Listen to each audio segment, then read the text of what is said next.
Welcome to Wickless Night.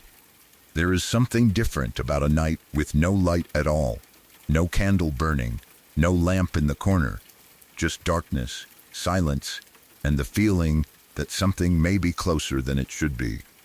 Tonight's stories come from people who lived through moments they still cannot explain.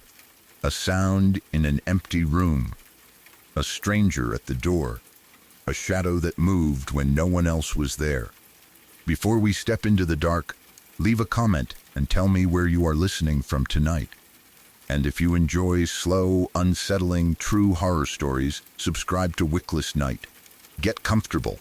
The lights are already gone.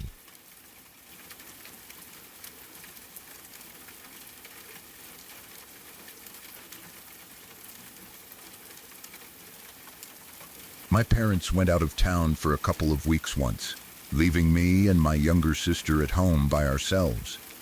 I was around 20 at the time, maybe 21. My sister was 16 or 17. We were old enough that our parents trusted us not to burn the house down, but young enough that being left alone for 2 weeks still felt like a small amount of freedom. They left us money for groceries. We split it. Then we did exactly what you would expect two people our ages to do with grocery money and no adult supervision.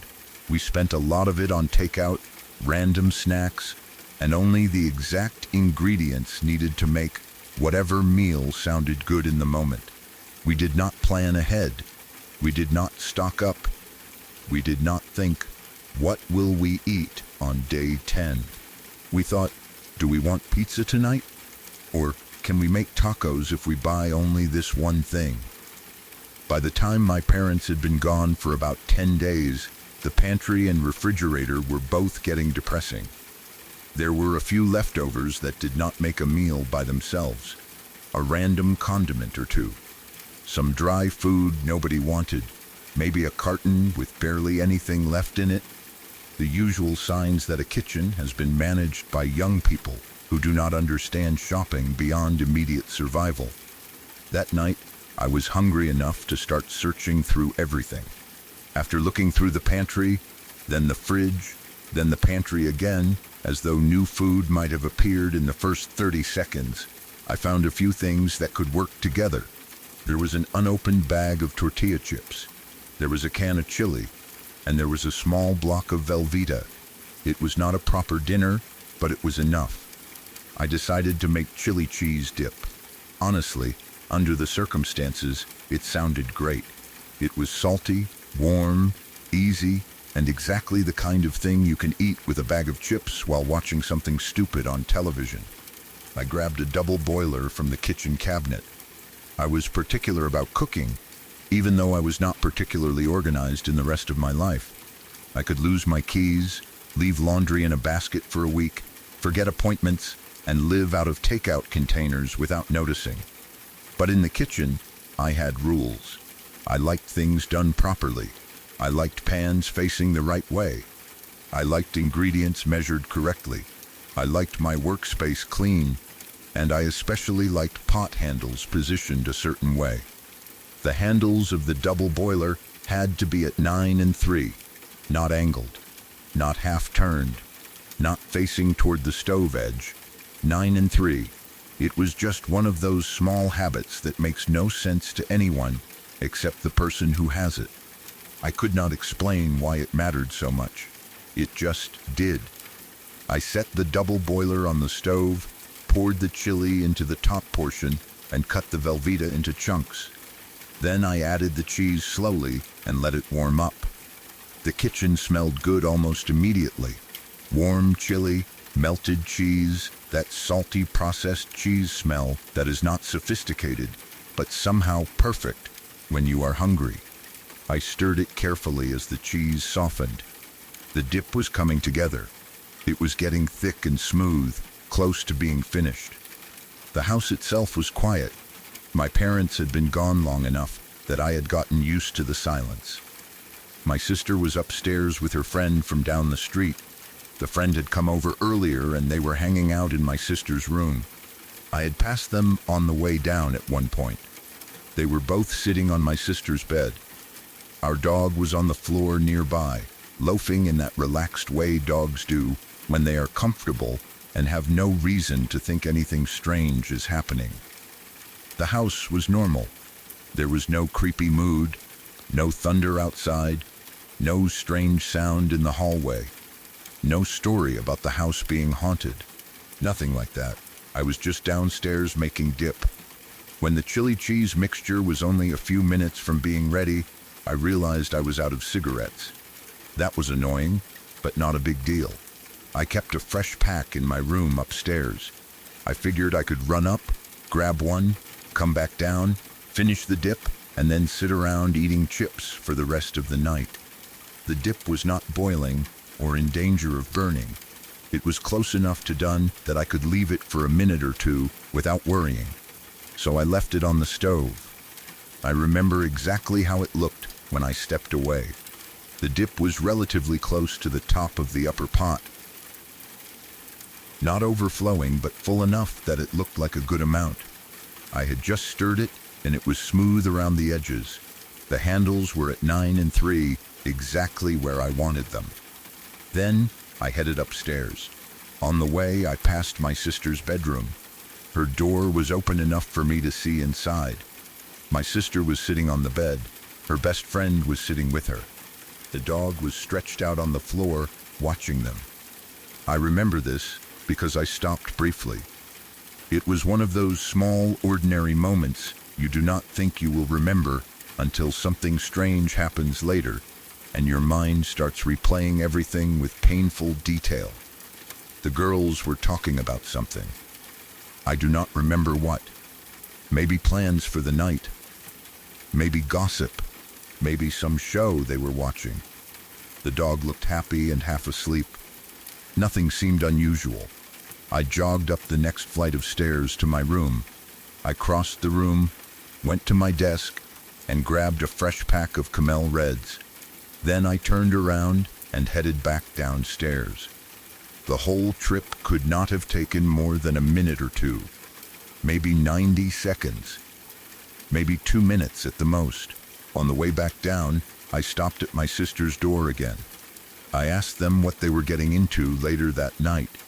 They were still exactly where they had been when I passed them before. My sister was in the same spot on the bed. Her friend was in the same spot. The dog was still on the floor. That detail mattered later. At the time, it was just normal. They answered me casually. I do not remember exactly what they said. Maybe they had no plans. Maybe they were watching something. Maybe they were thinking of going out or staying in. It was a quick conversation, nothing memorable. Then I went downstairs into the kitchen, and nearly all of the chili cheese dip was gone. At first, I did not understand what I was seeing. I stood at the stove and looked down into the upper pot, where the dip had been filled relatively close to the top a minute or two earlier. There was now only a small amount left at the bottom. Not a normal amount missing. Not enough to explain away as the cheese settling. Not enough to say I remembered the level wrong. Almost all of it was gone. And the inside of the pot was perfectly clean. That was the part that stopped me. There were no streaks of melted cheese smeared around the sides, no drips, no dried or thickened layer where someone had scooped it out carelessly, no splatter, no messy spoon sitting nearby. The inside walls of the upper pot were clean, as though someone had poured out almost the entire batch and then carefully wiped the pot down afterward. I just stared at it. There was still a little bit of dip in the bottom, enough to make it obvious that it had been there, but not enough to explain how it vanished. I checked the stove. The pot had not moved. The handles were still at 9 3. That might sound like a strange thing to focus on, but to me it was important. If someone had grabbed the pot and poured the dip into a bowl, they would have had to pick it up. They would have had to tilt it. They would have had to use both hands, or at least shift it around. And if they had set it back down, the handles would almost certainly have moved. But they had not. They were exactly where I had left them, 9 and 3. The pot was in the same position. The stove was the same. The only thing different was that nearly all the food was gone. I started looking around the kitchen. Maybe someone had poured it into a bowl. Maybe it was on the counter somewhere. Maybe my sister or her friend had come downstairs, taken the dip, and gone back up. I checked for plates. Nothing. I checked for bowls. Nothing. I checked the sink. Nothing. I checked the counter around the stove. Nothing. No chips scattered around. No spoon. No messy napkin. No sign that anybody had eaten a massive amount of hot chili cheese dip in less than 2 minutes. I called upstairs. My sister answered. I asked if she or her friend had come down to the kitchen. She said no. I asked again. She sounded confused. I could hear her friend in the background, and I could hear the dog moving around. They had not come downstairs, or at least they said they had not. I went back upstairs to check. They were still in the room. The same 2 girls. The same dog. Neither one had a bowl of dip. Neither had chili on their hands. Neither was chewing chips. Neither looked like they had sprinted downstairs, taken food, cleaned up the evidence, put everything back, and somehow gotten upstairs without me noticing. I asked them directly, "Did you guys come down and mess with my food?" They looked at me like I was being ridiculous. My sister asked what I was talking about. I explained that almost all of the dip was gone. Her friend laughed at first because it sounded like I was accusing them of stealing snacks. But when I told them I was serious, their faces changed. They both denied it, and I believed them. Not because I thought my sister was incapable of playing a prank. She definitely was not, but she did not have the kind of reaction someone has when they are trying not to laugh. She looked honestly confused. Also, I knew the timing. I had seen them on the way up. I had seen them on the way back down. The dog had been there too. Could one of them have rushed downstairs while I was crossing my room? Maybe, in theory. But then they would have had to get to the kitchen, somehow remove almost an entire pot of hot dip, clean the pot so carefully that the sides were spotless, return it without disturbing the handles, hide the food in whatever container they used, then get all the way back upstairs before I passed their door on the way down. And they would have had to do all of it without making noise. No running on the stairs. No kitchen cabinet opening. No bowl clinking. No spoon hitting metal. No dog reacting. Nothing. It did not make sense. I went back downstairs, still trying to solve it. That was when I noticed the Bible. My family was not particularly religious. We were not the kind of family that read scripture together, went to church every Sunday, or kept religious items displayed all over the house.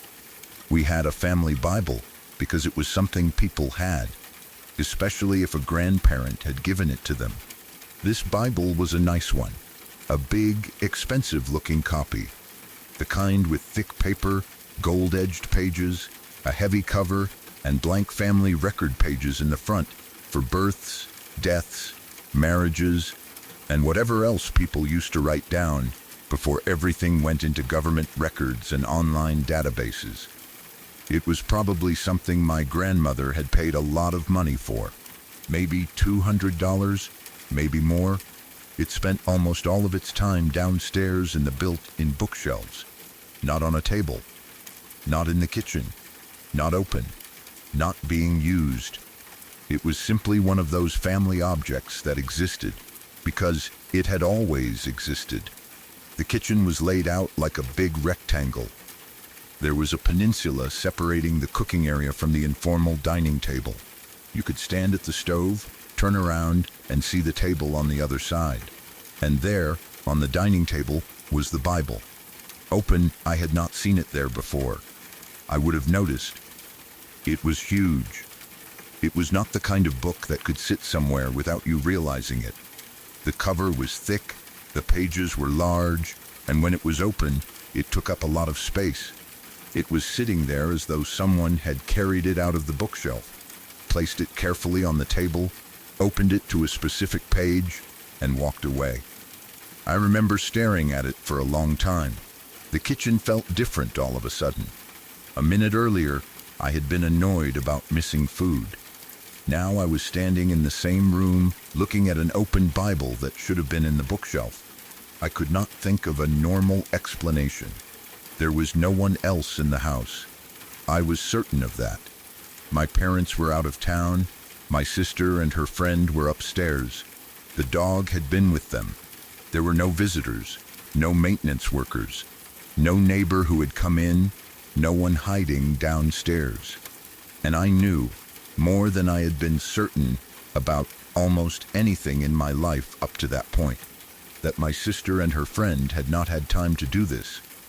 They could not have. Even if they had been lying to me, they could not have gotten the Bible from the downstairs bookshelf, opened it on the table, somehow dealt with the dip, put the pot back exactly in place, and returned upstairs in the time I was in my room. Not silently. Not without me seeing one of them. Not with the dog remaining calm. I walked toward the Bible. I remember being afraid to touch it. Not because I thought it would move or because I expected something dramatic to happen. It was more that I did not want to disturb whatever had happened. If I touched it, I would lose the exact placement. I would lose the only physical detail I had.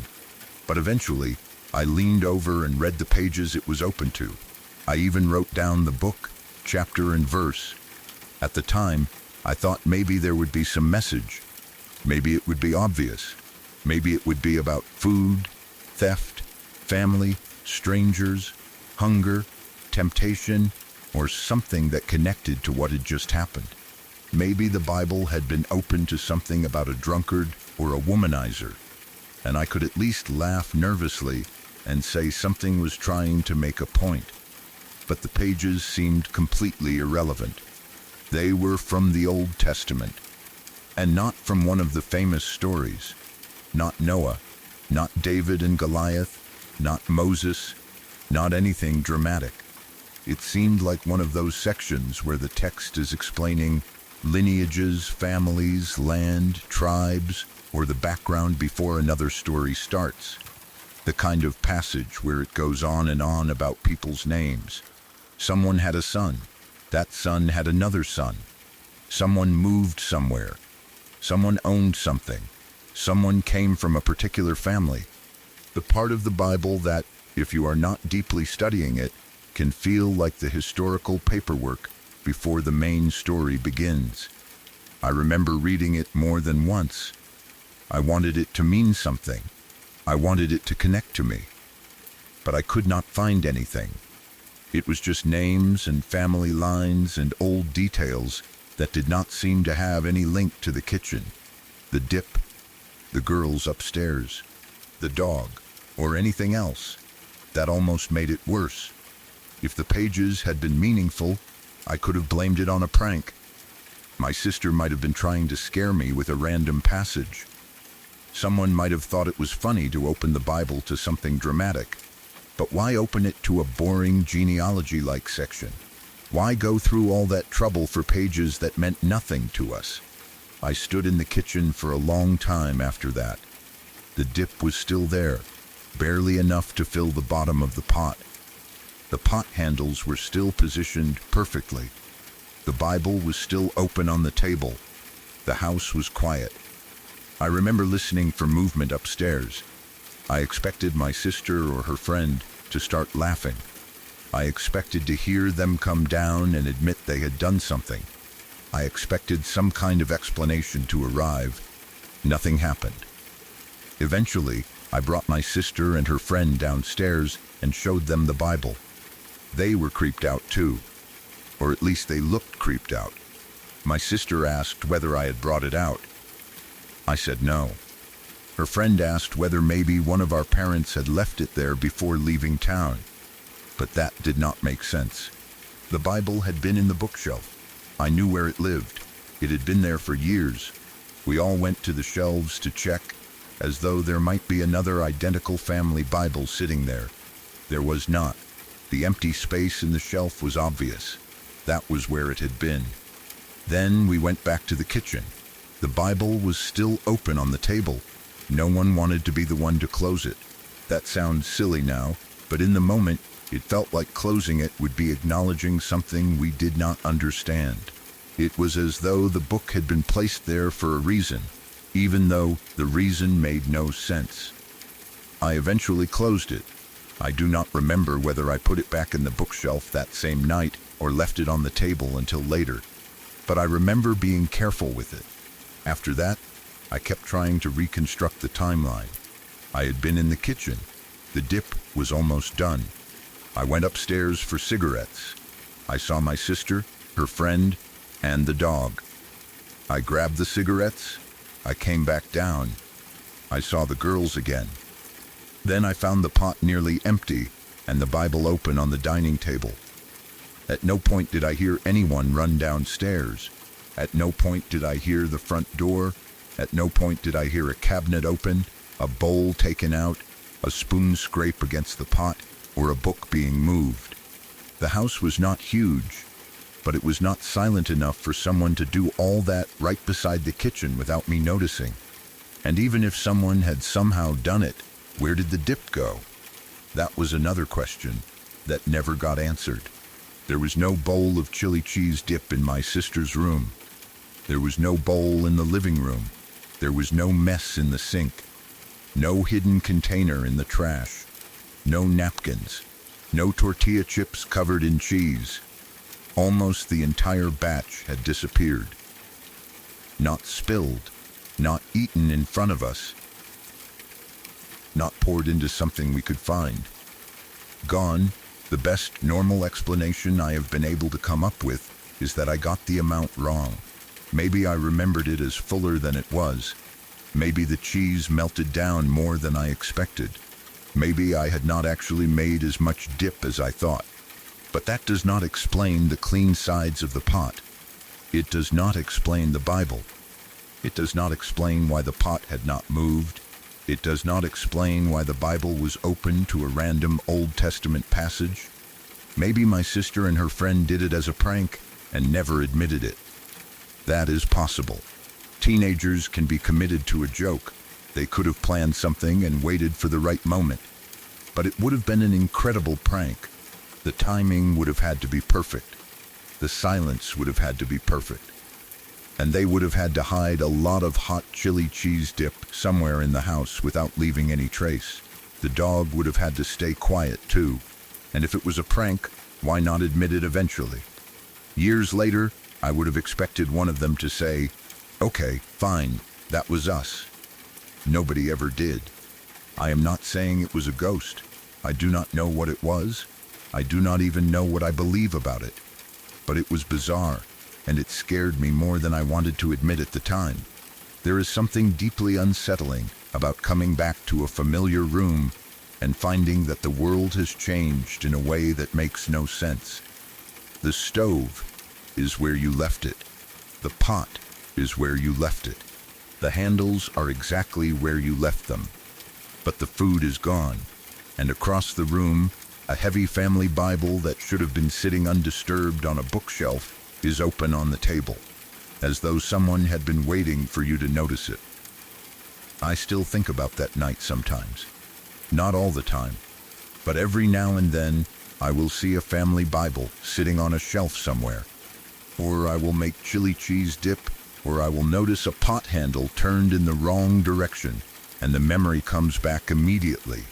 The almost empty pot, the perfectly clean sides, the Bible open to meaningless names, the quiet house, the two girls upstairs, the dog on the floor, and the certainty that nobody should have been able to do what happened in the time I was gone. It was not a huge, dramatic haunting. No voice called my name, no door slammed, no shadow moved across the room, just missing food, an untouched pot, and an open Bible where it did not belong. But honestly, that was enough.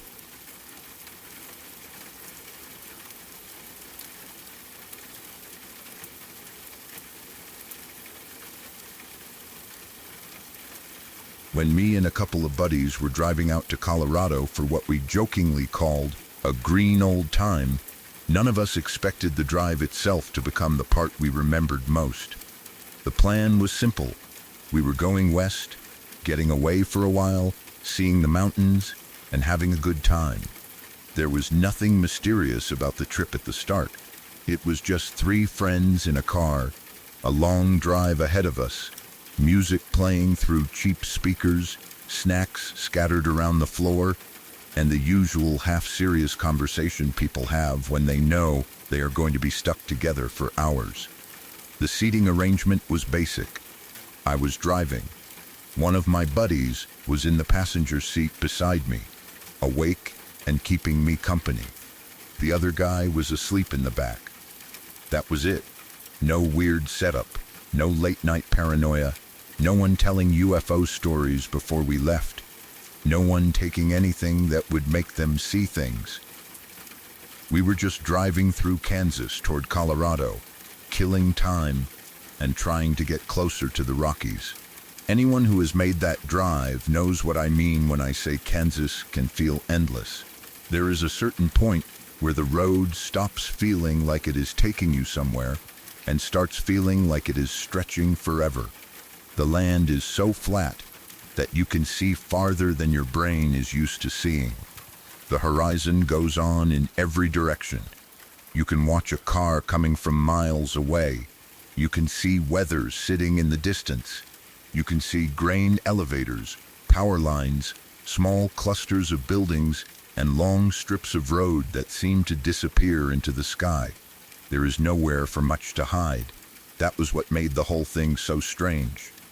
We were driving through western Kansas, getting close enough to Colorado that we were starting to talk about how good it would be to finally see something other than flat land. The Rockies were still ahead of us somewhere, but we had not reached that point yet. The land around us was wide open. Fields, grass, road, sky, a few fences. Maybe the occasional distant farmhouse or utility pole. Nothing else. The road was straight enough that you could almost forget you were moving. There were no sharp curves, no hills, no forest, no buildings crowding the highway.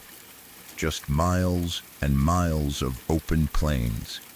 I was focused on the road, but not in a tense way. It was one of those drives where your hands almost settle into a routine.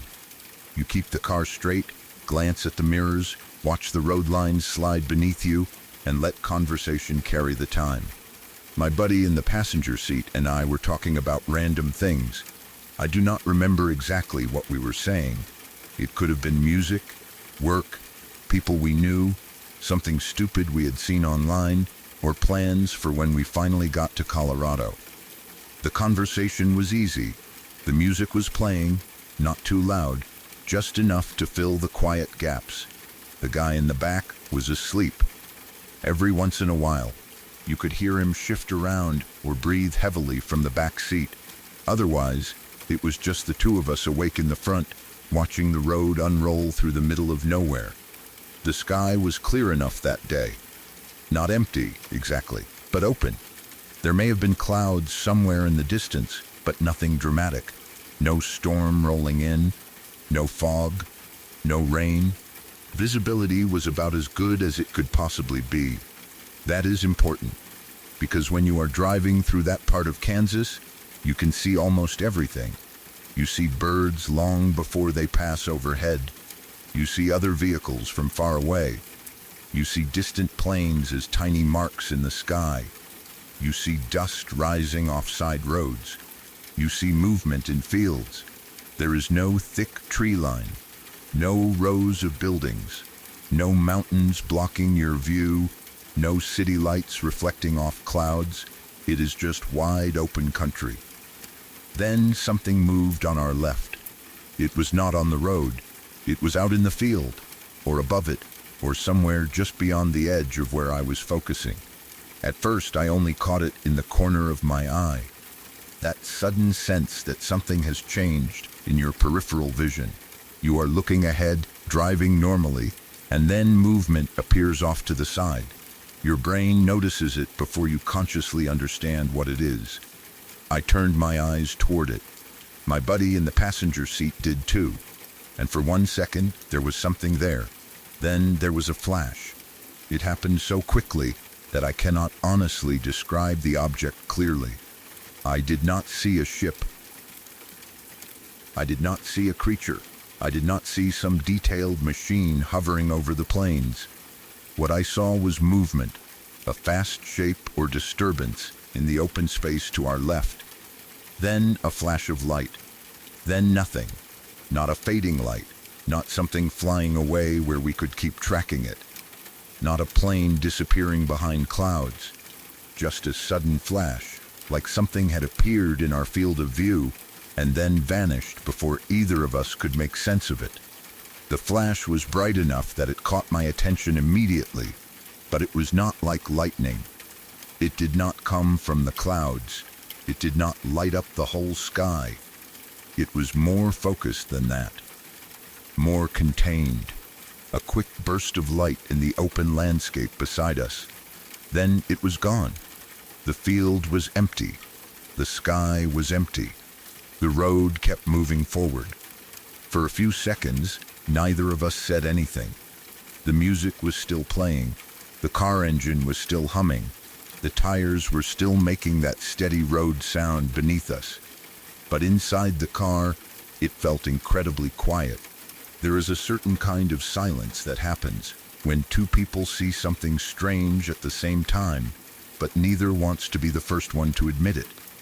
You do not know whether you actually saw what you think you saw. You do not know whether the other person noticed it. You do not want to sound ridiculous by saying, "Did you see that flash?" So you wait. I kept driving. I looked ahead. Then I checked the left side again. Nothing. The plains were exactly the same as they had been before. Flat land, dry grass, fence lines, open sky, no smoke, no vehicle, no dust trail, no building, no power line close enough to explain it, no sign of anything at all. Finally, I said, "What the fuck was that?" The second I said it, my buddy looked at me. His face had changed. He was not laughing. He was not making a joke. He looked relieved. He said, "I'm so glad you said something, because I was wondering if I was imagining it." That was the moment it became real to me. Not necessarily supernatural, not necessarily a UFO, but real in the sense that I had not seen it alone. He saw something too. He saw movement on the left. He saw the flash. He had been sitting there quietly because he did not know whether I had noticed, just like I had. For the next few minutes, we tried to figure out what it could have been. At first, we went through the obvious explanations. Maybe it was sunlight reflecting off something, a car window, a piece of metal, a road sign, a plane far away, a building with a reflective surface. But the land was too open. There was no nearby traffic on the left side, no road running close enough to us that a car could have thrown a reflection that bright, no large structure, no obvious piece of machinery, no pond or water surface that could have caught the light. And even if it had been a reflection, that did not explain the movement. Something had moved into our peripheral vision before the flash. Maybe it was a bird. That was another possibility. A bird can move quickly. A large bird catching the sun at the right angle can flash bright for a second. Maybe it came in from the side, turned, caught sunlight on its wings, and disappeared behind us before we could follow it. That was probably the most normal explanation. But again, neither of us saw wings. Neither of us saw the shape continue away. And the flash did not look like sunlight on feathers, at least not in the memory I have of it. It was too sudden, too clean, too strange. Maybe it was a drone, but this was not in a place where there should have been a drone hovering around. And even if there had been one, it would have had to be moving incredibly fast. It would have had to appear from nowhere in a huge open field and vanish before we could track where it went. Plus, there was nothing around. No person standing outside. No vehicle parked nearby. No building. No road shoulder where someone was operating anything. The entire point of that stretch of Kansas was that you could see for miles. We did not lose time. That is one thing I want to make clear. There was no blackout, no missing hours, no sudden realization that we were somewhere else. We kept driving.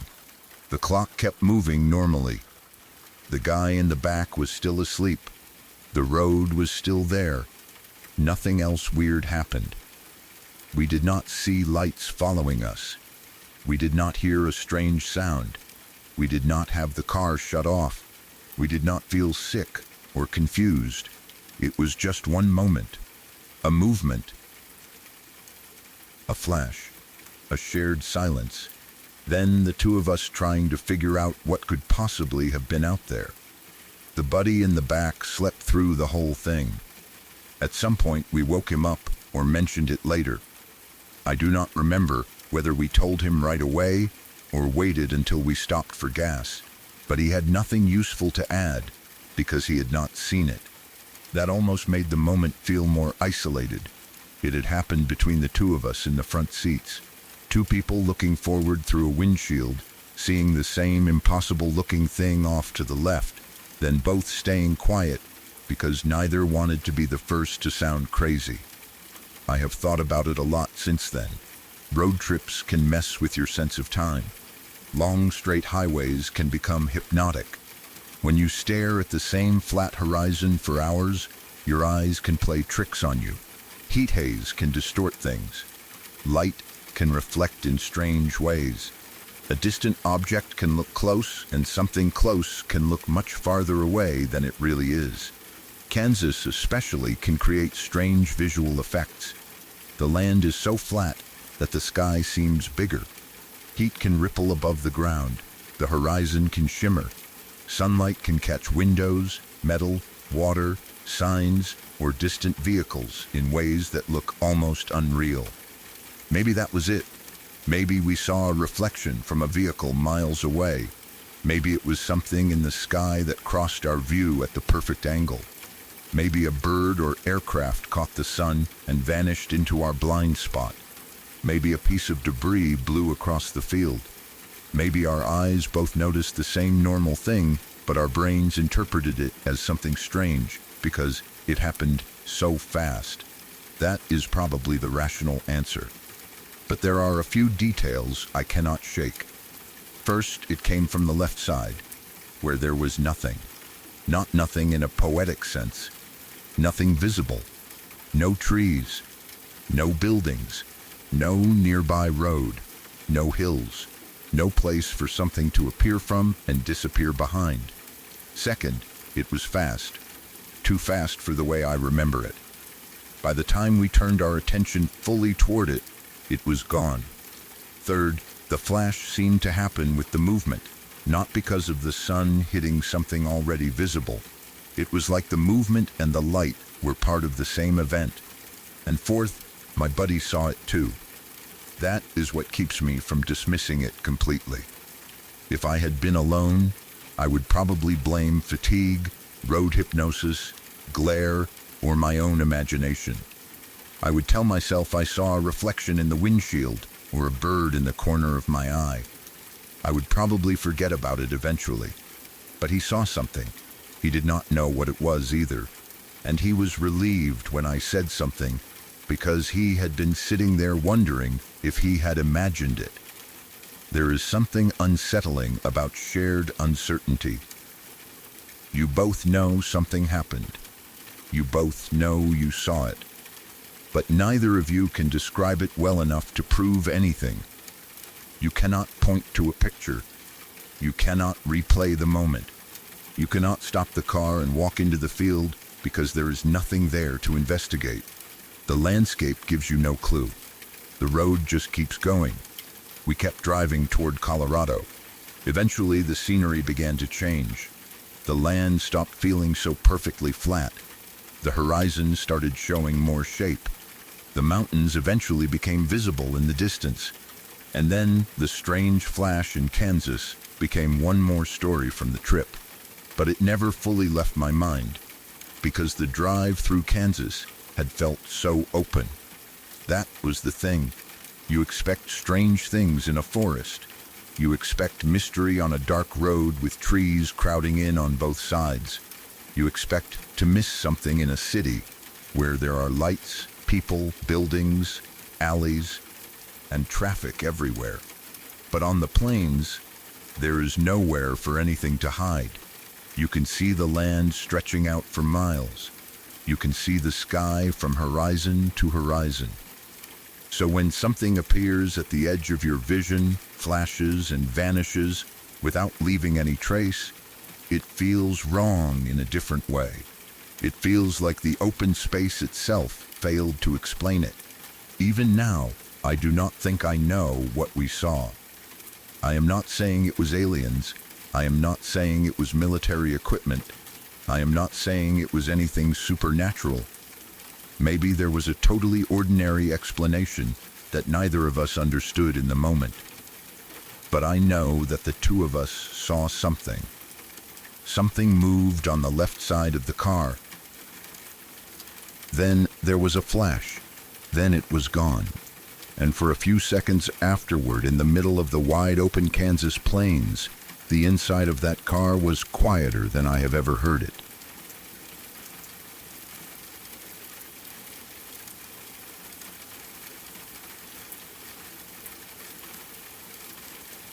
When I was around 8 years old, there was a concrete tunnel behind one of the streets in my neighborhood that a lot of kids knew about.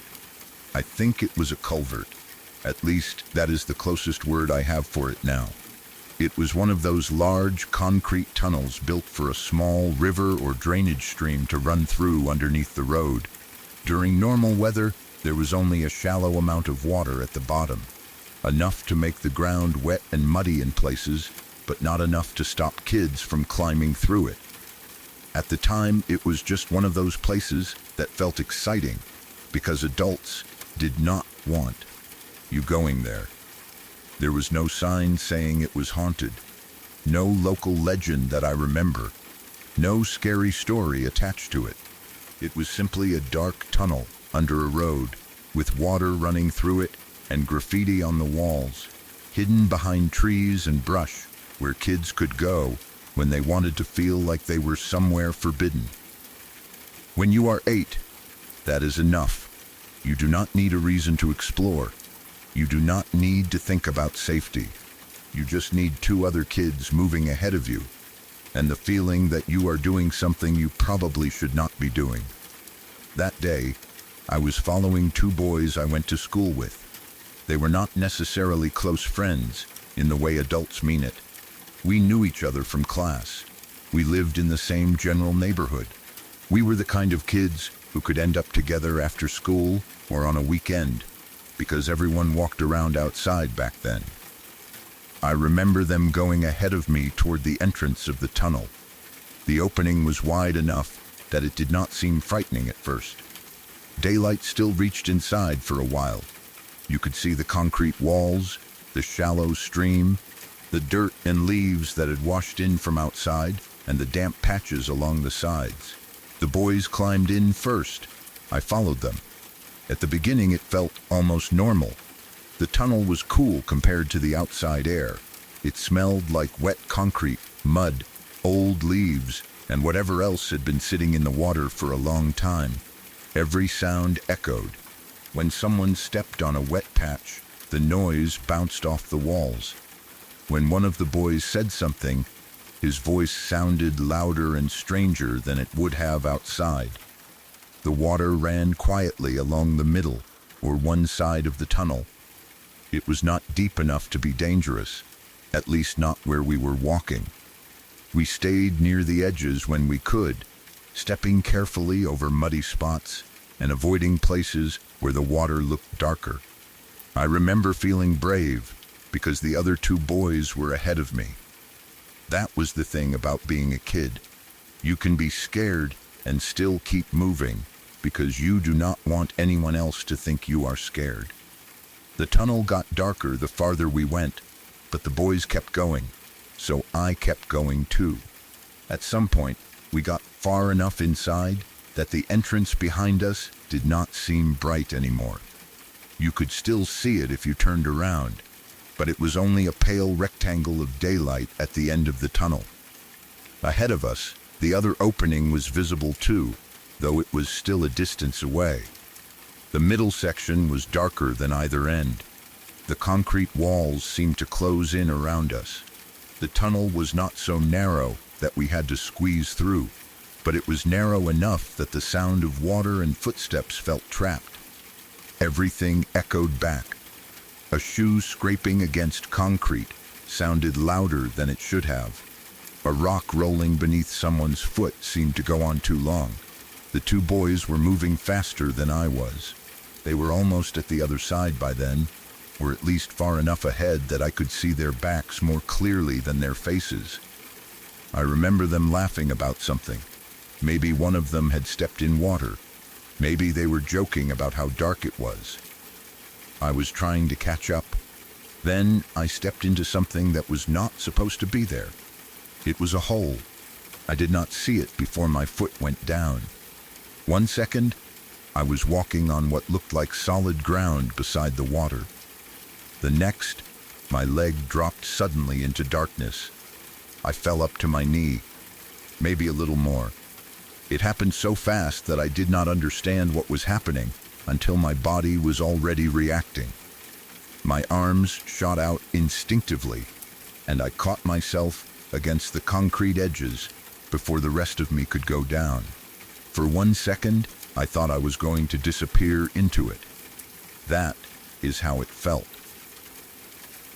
The hole seemed deep enough that if I had not caught myself, my whole body could have dropped through. I did not know what was under the surface. I did not know whether it was an old drainage opening, a broken section of concrete, a washout, or a gap where the ground had collapsed around the stream. All I knew was that my leg had gone into something dark and empty. I grabbed at the edge. My hands scraped against rough concrete and damp dirt. My heart was pounding. I pulled myself upward as quickly as I could, trying not to put more weight on the leg that had fallen in. I remember the panic of it more than the pain. I remember thinking, in that immediate childish way, that there might be something down there. Not necessarily a monster, not even something supernatural, just something unknown. A deep hole in a dark tunnel feels like it could lead anywhere when you are 8 years old. I pulled my leg free. Then I heard a voice. It came from below. Is someone up there? At first I froze. The voice sounded muffled, but clear enough to understand. Can you hear me? Then help me. I do not know if I can explain how terrifying that was. I had just stepped into a hole that felt deep enough to swallow me. I had barely caught myself. I was standing in the middle of a dark culvert with water running nearby and concrete walls echoing every sound. And then someone below me asked for help. I did not look down again. I did not call back. I did not ask who it was. I was 8 years old. I panicked. I ran. I ran toward the two boys, who were already out of the tunnel by then, or close enough to the far opening that they were in daylight. I remember yelling for them, though I do not remember the exact words. I remember running as fast as I could through the rest of the tunnel, splashing through shallow water or mud, not caring where I stepped. I just wanted to get out. The sunlight at the other end felt impossibly bright. I came out of the tunnel breathing hard, scared, and probably crying or close to it. The other boys were there, but I do not remember whether I told them what I heard. I do not know whether I explained the whole. I do not know if they believed me, if I even tried to make them understand, or whether I immediately shut down and acted like nothing had happened. What I do remember is that I did not go back. I did not walk back into the tunnel to see where the voice came from. I did not tell an adult. I did not call anyone. I was just a kid who had heard someone calling for help from under the ground, and I ran. For years, I did not really talk about it. Not because I had some grand secret, it was more that I did not know how to explain it. The story sounded strange even to me. I could remember it, but I could not make sense of it. There were too many questions. Who was under there? How could someone be below the tunnel?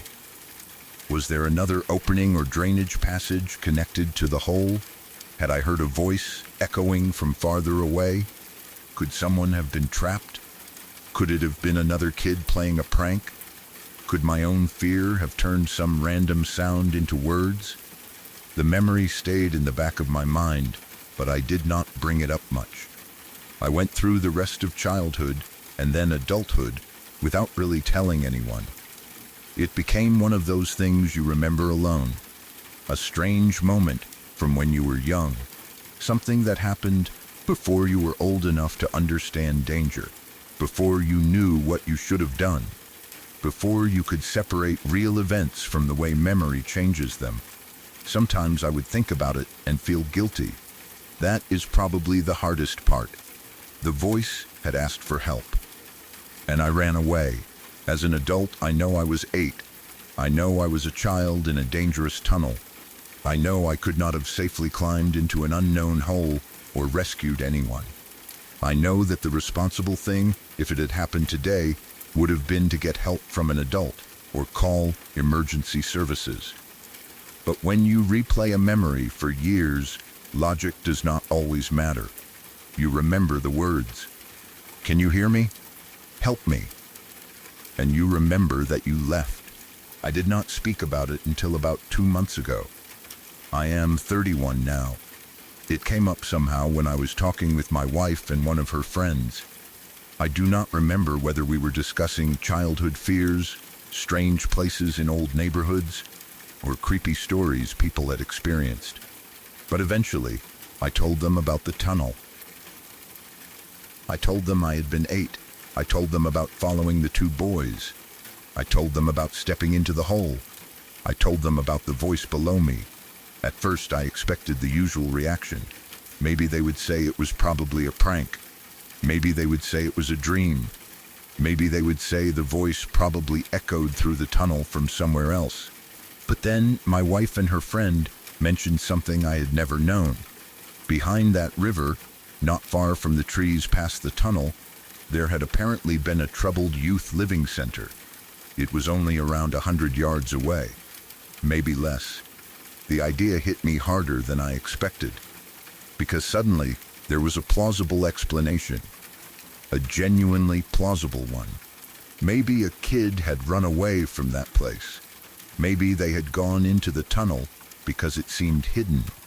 Maybe they had been scared, trying to escape something, trying to hide, or simply trying to get away from wherever they were supposed to be. Maybe they had fallen into the same hole I stepped in. Maybe they were below the tunnel. Maybe they were hurt. Maybe they heard me walking above them and called out, "Is someone up there? Can you hear me? Help me." That possibility has messed with me ever since. Not because it proves anything paranormal. Actually, the opposite. The idea that it could have been real is worse. For years, the experience had lived in my mind like a creepy childhood story. A voice in a dark tunnel. A mysterious hole.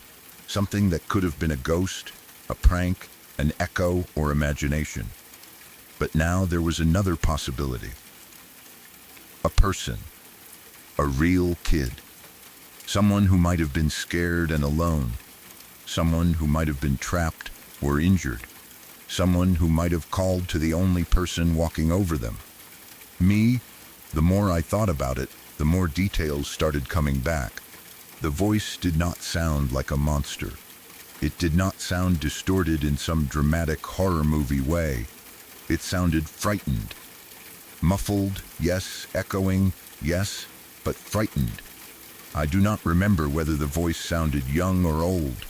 I was only 8, so anyone older than me would have seemed like an adult. But it was not a deep voice. It did not sound like someone trying to scare us. It sounded like someone who wanted help. That is what makes the explanation feel so plausible.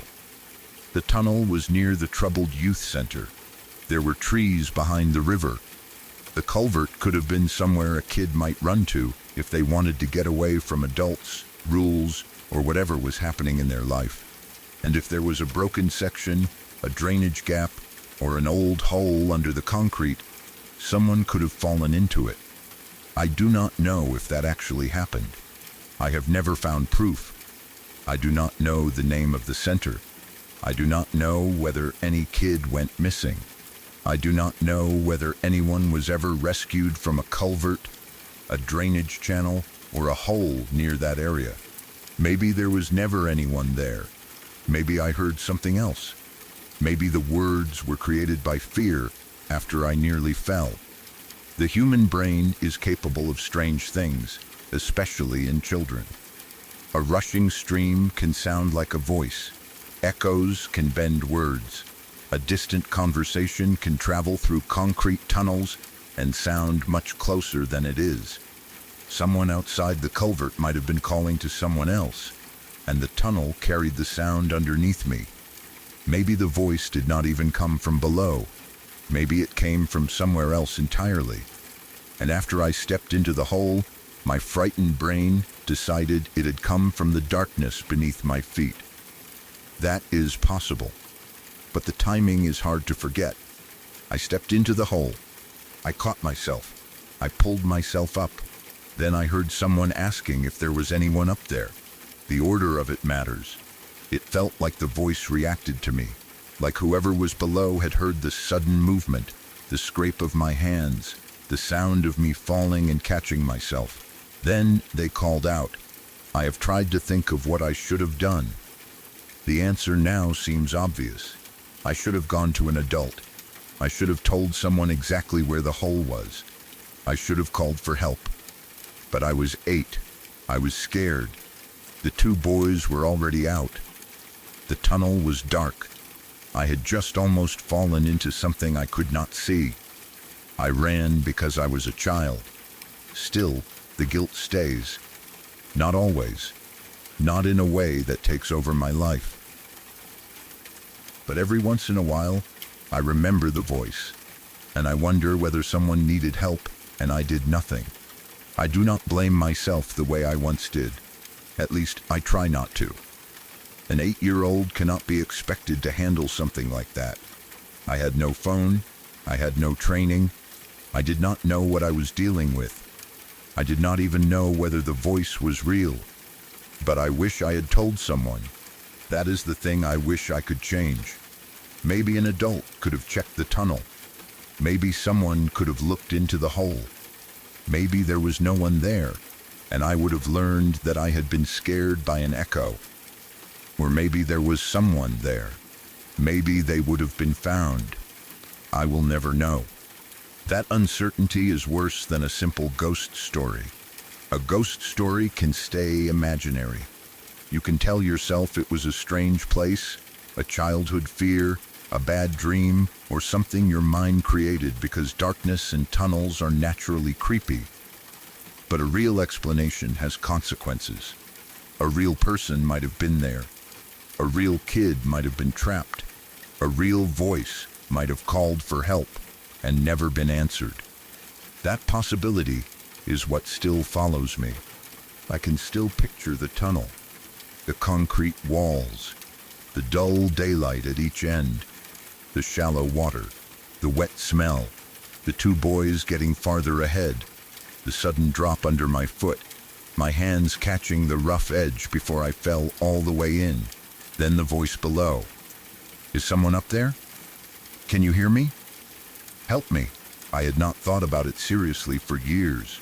Then, my wife and her friend told me about the youth center behind the trees, only around 100 yards from where the tunnel was.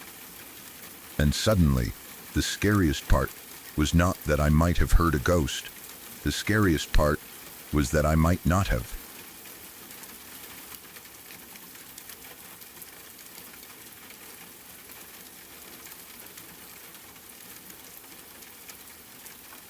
Before the next story begins, thank you for staying here in the dark. If this is your first visit, subscribe to Wickless Night for more true stories made for the late hours, when the world is quiet and every little noise feels important.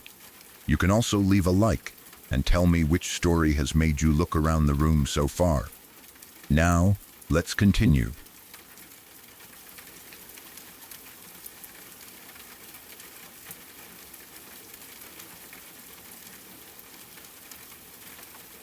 I was eating at a restaurant somewhere in California near Venice Beach when this happened.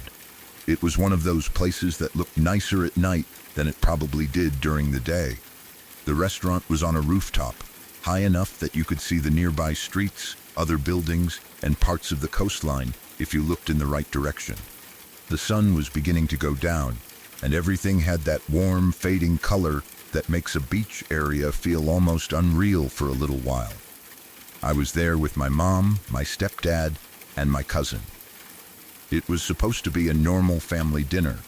We had probably spent the day doing tourist things, walking around, going near the beach, or checking out nearby places. By the time we got to the restaurant, everyone was tired in a relaxed way. We were hungry, talking casually, and deciding what to order. The rooftop was busy, but not packed. There were tables around us, people talking, waiters moving between them, and the usual restaurant noise. Glasses clinked, silverware scraped against plates. Someone laughed too loudly a few tables away. There was music playing somewhere in the background, quiet enough that you almost did not notice it. We were seated close to the edge of the roof, not dangerously close, exactly, but close enough that I could feel the open space beside me. There was some kind of barrier, of course, but I remember being aware of the edge. If I turned my head, I could look down toward the street or the area below. The view was nice, but it also made the space feel exposed. I was sitting there, getting settled in, looking at the menu and listening to my family talk. The waiter was walking toward us to take our drink order. Everything was completely normal. Then I felt someone grab my shoulder. It was not a brush against my arm. It was not the wind. It was not the back of my chair shifting. It felt like a hand, a clear, firm grip on my shoulder. Not painful, but definite. The kind of touch you feel when someone is trying to get your attention.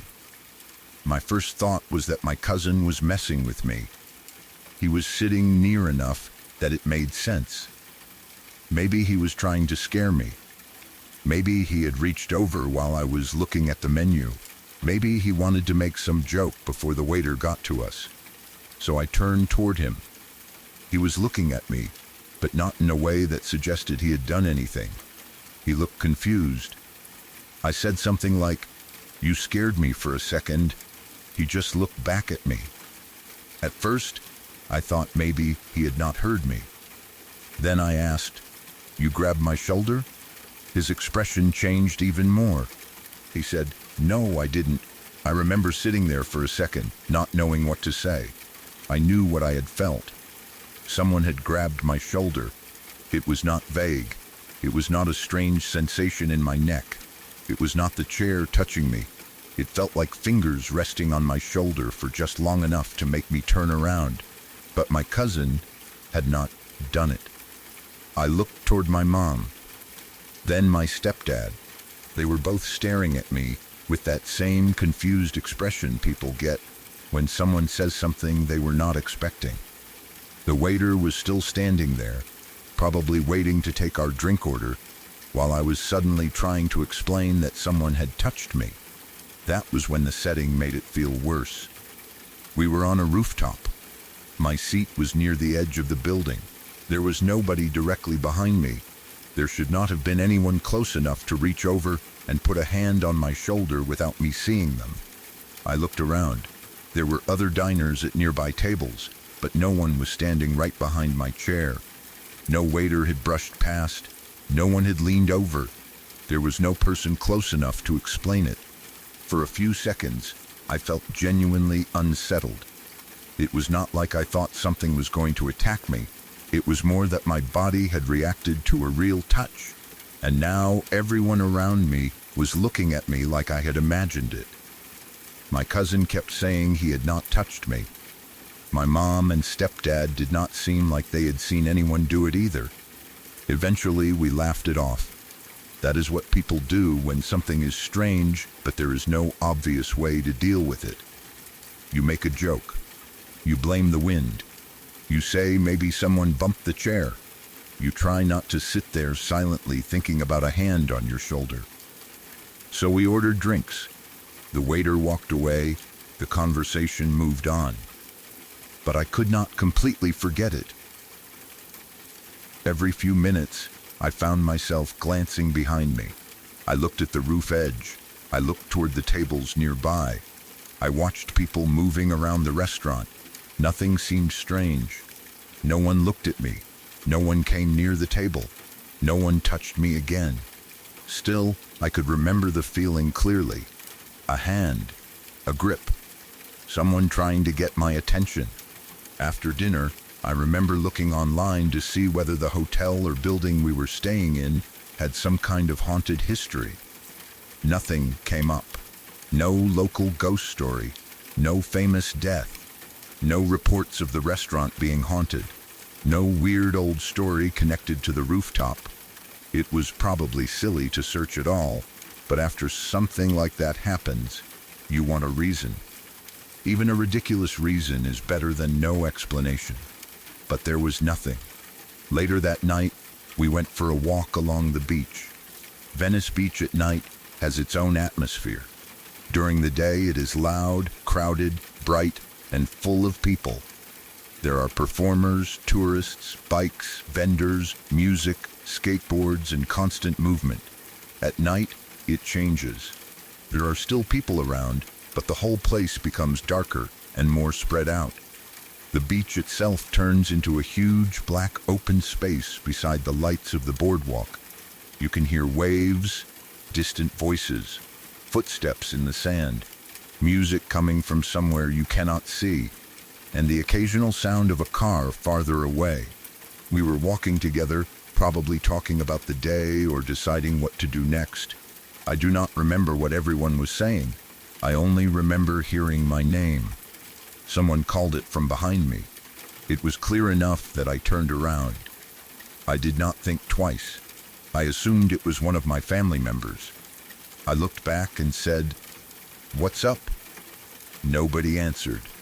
My mom, stepdad, and cousin were all looking at me. Again, they had that same confused expression. I asked who had called me. Nobody had. No one said my name. No one had been trying to get my attention. For a second, the beach suddenly felt much bigger and darker than it had before. I looked behind us. There were people farther away, but no one close enough that I could clearly identify them. The lights made it hard to see faces. The sound of the ocean covered smaller noises. A few people were walking in the distance, but none of them seemed to be looking at us. I tried to convince myself that someone had called for someone else with a similar name. That happens all the time. Maybe a stranger had called to a friend. Maybe their voice carried oddly in the night air. Maybe I was tired and heard my own name where there was only a vague sound.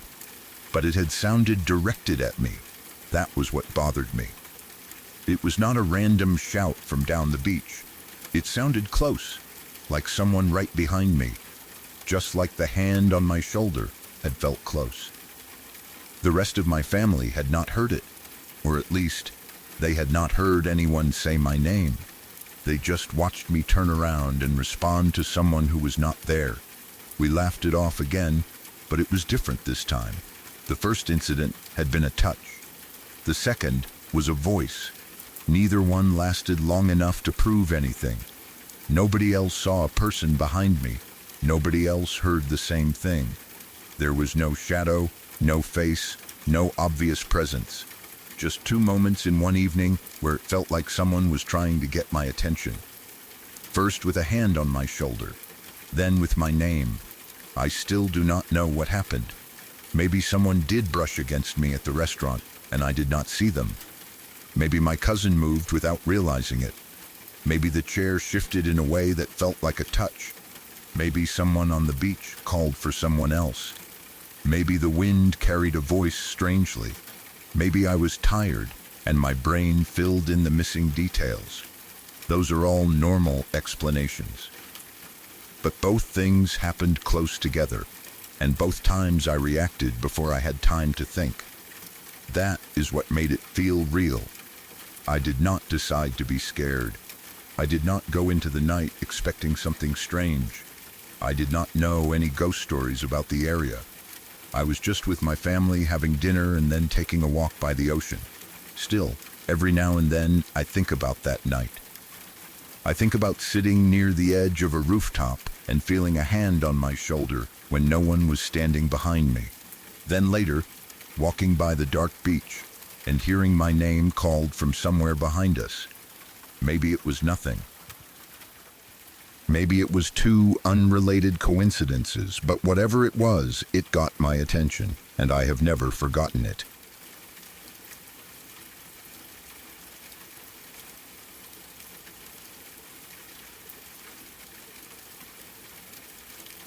My family lived in a housing project in Waltham, Massachusetts when I was little. I do not remember every detail of those years, but I remember enough to know that our life was different from the lives of some of the relatives we visited. Our neighborhood was crowded, practical, and noisy in the way housing projects often are. There were always people outside, kids playing, doors opening and closing, voices traveling through thin walls and cars coming and going. It was not necessarily a bad place to grow up, but it was not fancy. It was simply where we lived. Every once in a while, my family would get into the car and drive to my uncle's house. He lived in a much nicer area, at least from the way I saw it as a child. His neighborhood had larger homes, quieter streets, more trees, and lawns that seemed to stretch farther than anything near where we lived. Going there felt like leaving one world and entering another. I remember looking out the car window during those trips, watching the scenery change as we drove farther from home. Back then, car rides were very different from what they are now. Nobody was thinking about child seats, booster seats, shoulder straps, or safety rules the way people do today. Kids climbed into the back seat, sat wherever there was room, leaned against doors, lay down across the seat, and moved around if they got bored. Parents did not have 1,000 straps and buckles to check before pulling out of the driveway. It was the 1960s. Things were looser. People thought less about danger in everyday situations. There was a kind of freedom in that, but there was also a lot of luck involved. One day, my father was driving us to my uncle's house. My brother and I were in the back seat. I do not remember how old I was exactly, but I was young enough that the details of the day have the strange, bright quality of a childhood memory. Some parts are clear as if they happened yesterday, while other parts are missing completely. I remember being in the car. I remember my father in the front, focused on the road. I remember my brother beside me or near me in the back seat. I remember looking out at the streets passing by, though I do not remember what we had been talking about, or whether we had been talking at all. Then, somehow, I was no longer in the car. I found myself lying in the street. That is the part of the story that stayed with me for most of my life. I remember the feeling of being on the pavement. I remember the shock of suddenly realizing I was not where I was supposed to be. I remember cars stopped nearby, or at least I remember seeing stopped cars around me on one side. They seemed huge from where I was lying. Everything felt loud and confusing. The street was hard beneath me. The sky was above me. The car carrying my father and brother was continuing away. At that age, I did not understand what had happened. I only knew that one moment I had been in the back seat, and the next moment I was on the road by myself. There was no dramatic explanation in my mind at the time. I did not think in terms of how fast the car had been going, how a door could open, or how far I had fallen. I was a child.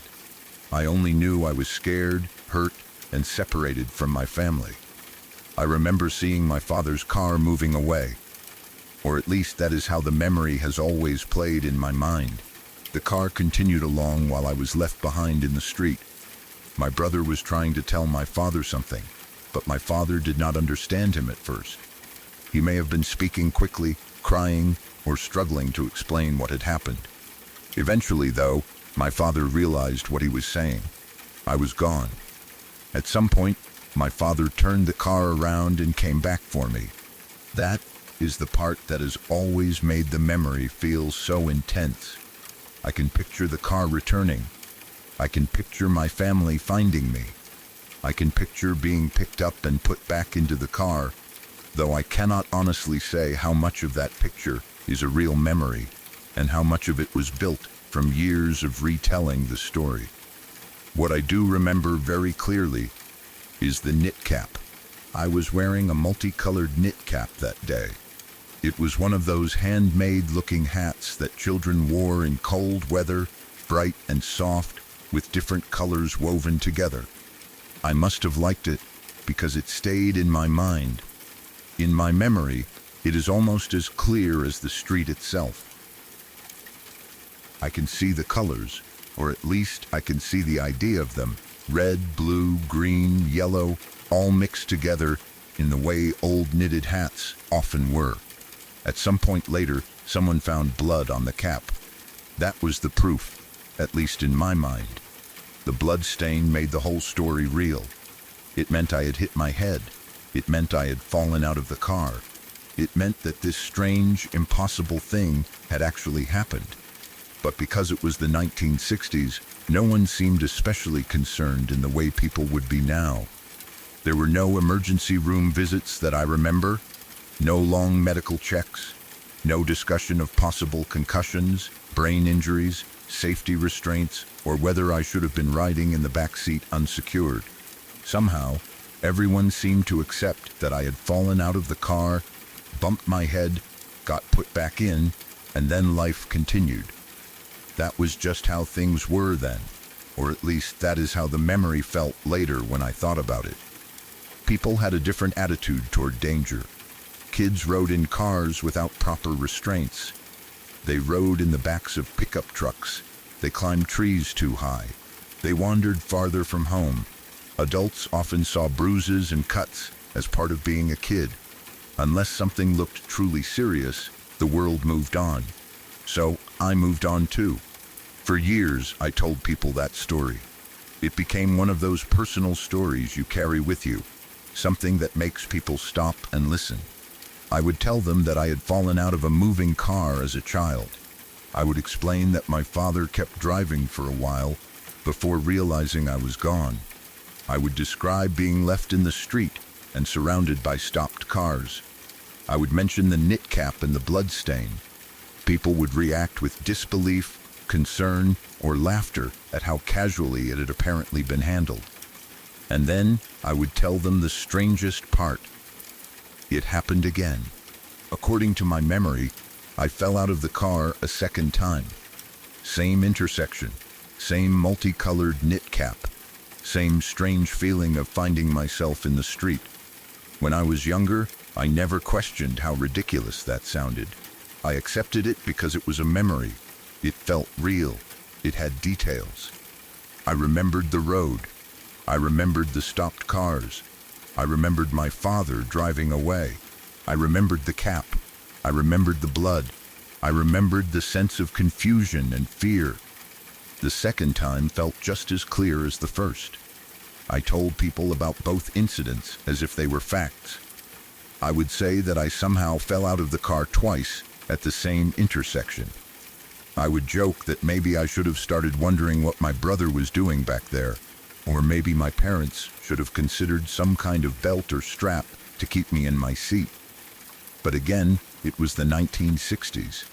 Liberty, freedom, and apparently very little concern about whether children might accidentally launch themselves out of moving vehicles. The story sounded absurd, but because I told it with confidence, people believed it. And why wouldn't they? I believed it. The details were sharp in my mind. I could remember the scene clearly enough to make it feel believable. I was generally a credible person, I did not go around making things up. I did not have a reputation for exaggerating every childhood story. When I said something happened, I usually meant it. So the story became part of my personal history. It was simply one of those bizarre things that happened to me when I was young.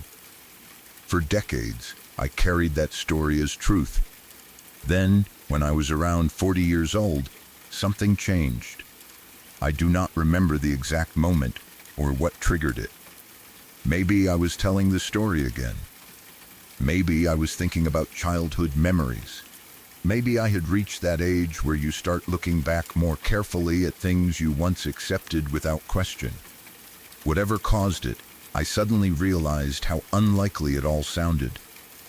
Not just unusual. Unlikely, it was one thing to fall out of a car once. That was dangerous, but possible, especially in an era when children were not strapped in properly. But twice? At the same intersection? Wearing the same knit cap? With the same kind of memory? The more I thought about it, the stranger it became. Why had no one made a bigger deal of the second fall? Why had I not been watched more carefully after the first one? Why would the same thing happen again in such a similar way?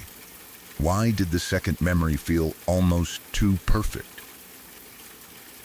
I began to question something I had never questioned before, whether there had ever been a second fall at all.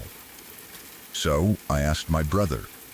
He was the person most likely to remember, because he had been in the car with me.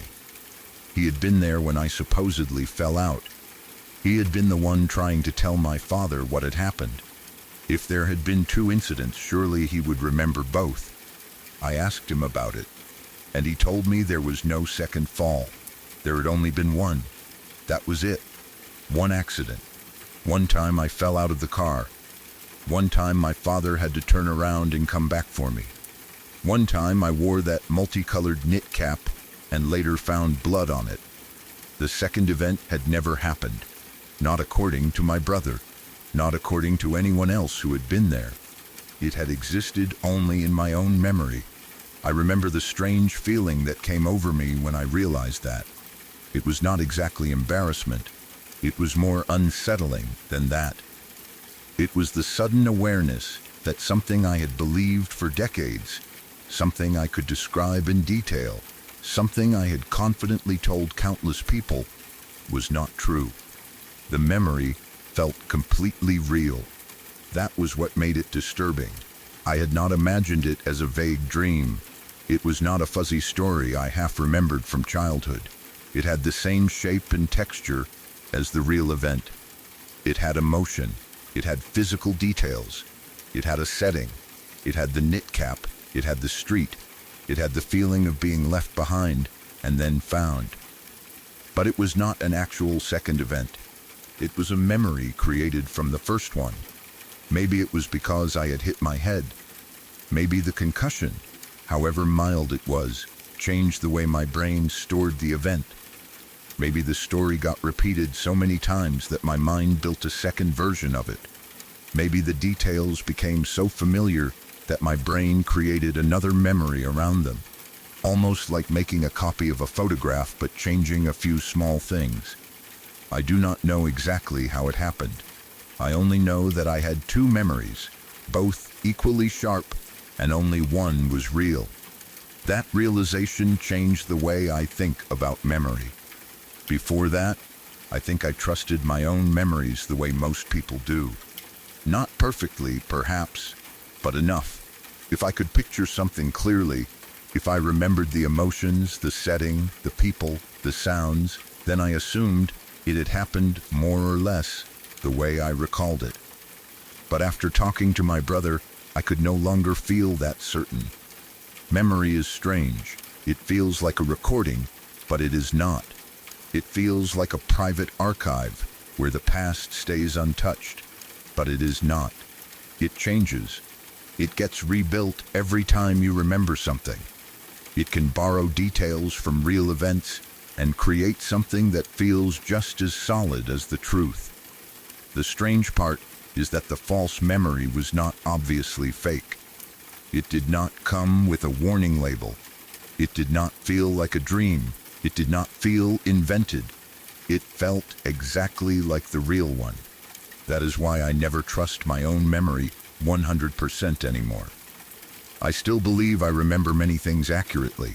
I still think there are memories that are probably true. But I have learned that confidence is not proof. Detail is not proof. Emotion is not proof. A memory can be bright, clear, and deeply felt while still being wrong. There is something humbling about that. For years, I told people that I had fallen out of a car twice. It was a wild story, and I had no reason to doubt it, because I had lived with those memories for so long. But then, one conversation with my brother changed everything. Suddenly, half the story disappeared, and yet the memory remains. Even now, I can still picture both incidents. I can still see myself lying in the street. I can still see the stopped cars. I can still see my father driving away. I can still feel the fear and confusion. I can still see the bright multicolored knit cap. The false memory has not vanished simply because I know it is false. It still exists in my mind alongside the real one. That is perhaps the weirdest part of all. Knowing something did not happen does not erase the feeling that it did. So I carry both memories now, but I treat them differently. One is a real childhood accident. A small child, unsecured in the back seat of a car in the 1960s, somehow ending up in the street and getting a head injury. It is frightening to think about now, but it happened. The other is a perfect copy made by my own mind. Same intersection. Same cap. Same feeling, same fear, but no actual event behind it. And because of that, I have learned something I never expected to learn from a childhood accident. Memory is not always a witness. Sometimes it is a storyteller. Sometimes it takes something real and repeats it until the copy feels just as true as the original. Sometimes it fills in blank spaces without asking permission. Sometimes it creates a second version of your life that never happened, then hands it to you with complete confidence. I still tell the story now, but differently. I tell people that I fell out of a car once as a child. Then I tell them I spent most of my life believing it happened twice. I tell them how real the second memory felt. I tell them how my brother finally corrected me decades later. And I tell them that ever since then, no matter how sharp a memory feels, I leave room for the possibility that it may not be exactly what I think it is. Because I learned the hard way that a memory can feel 100% true and still be wrong.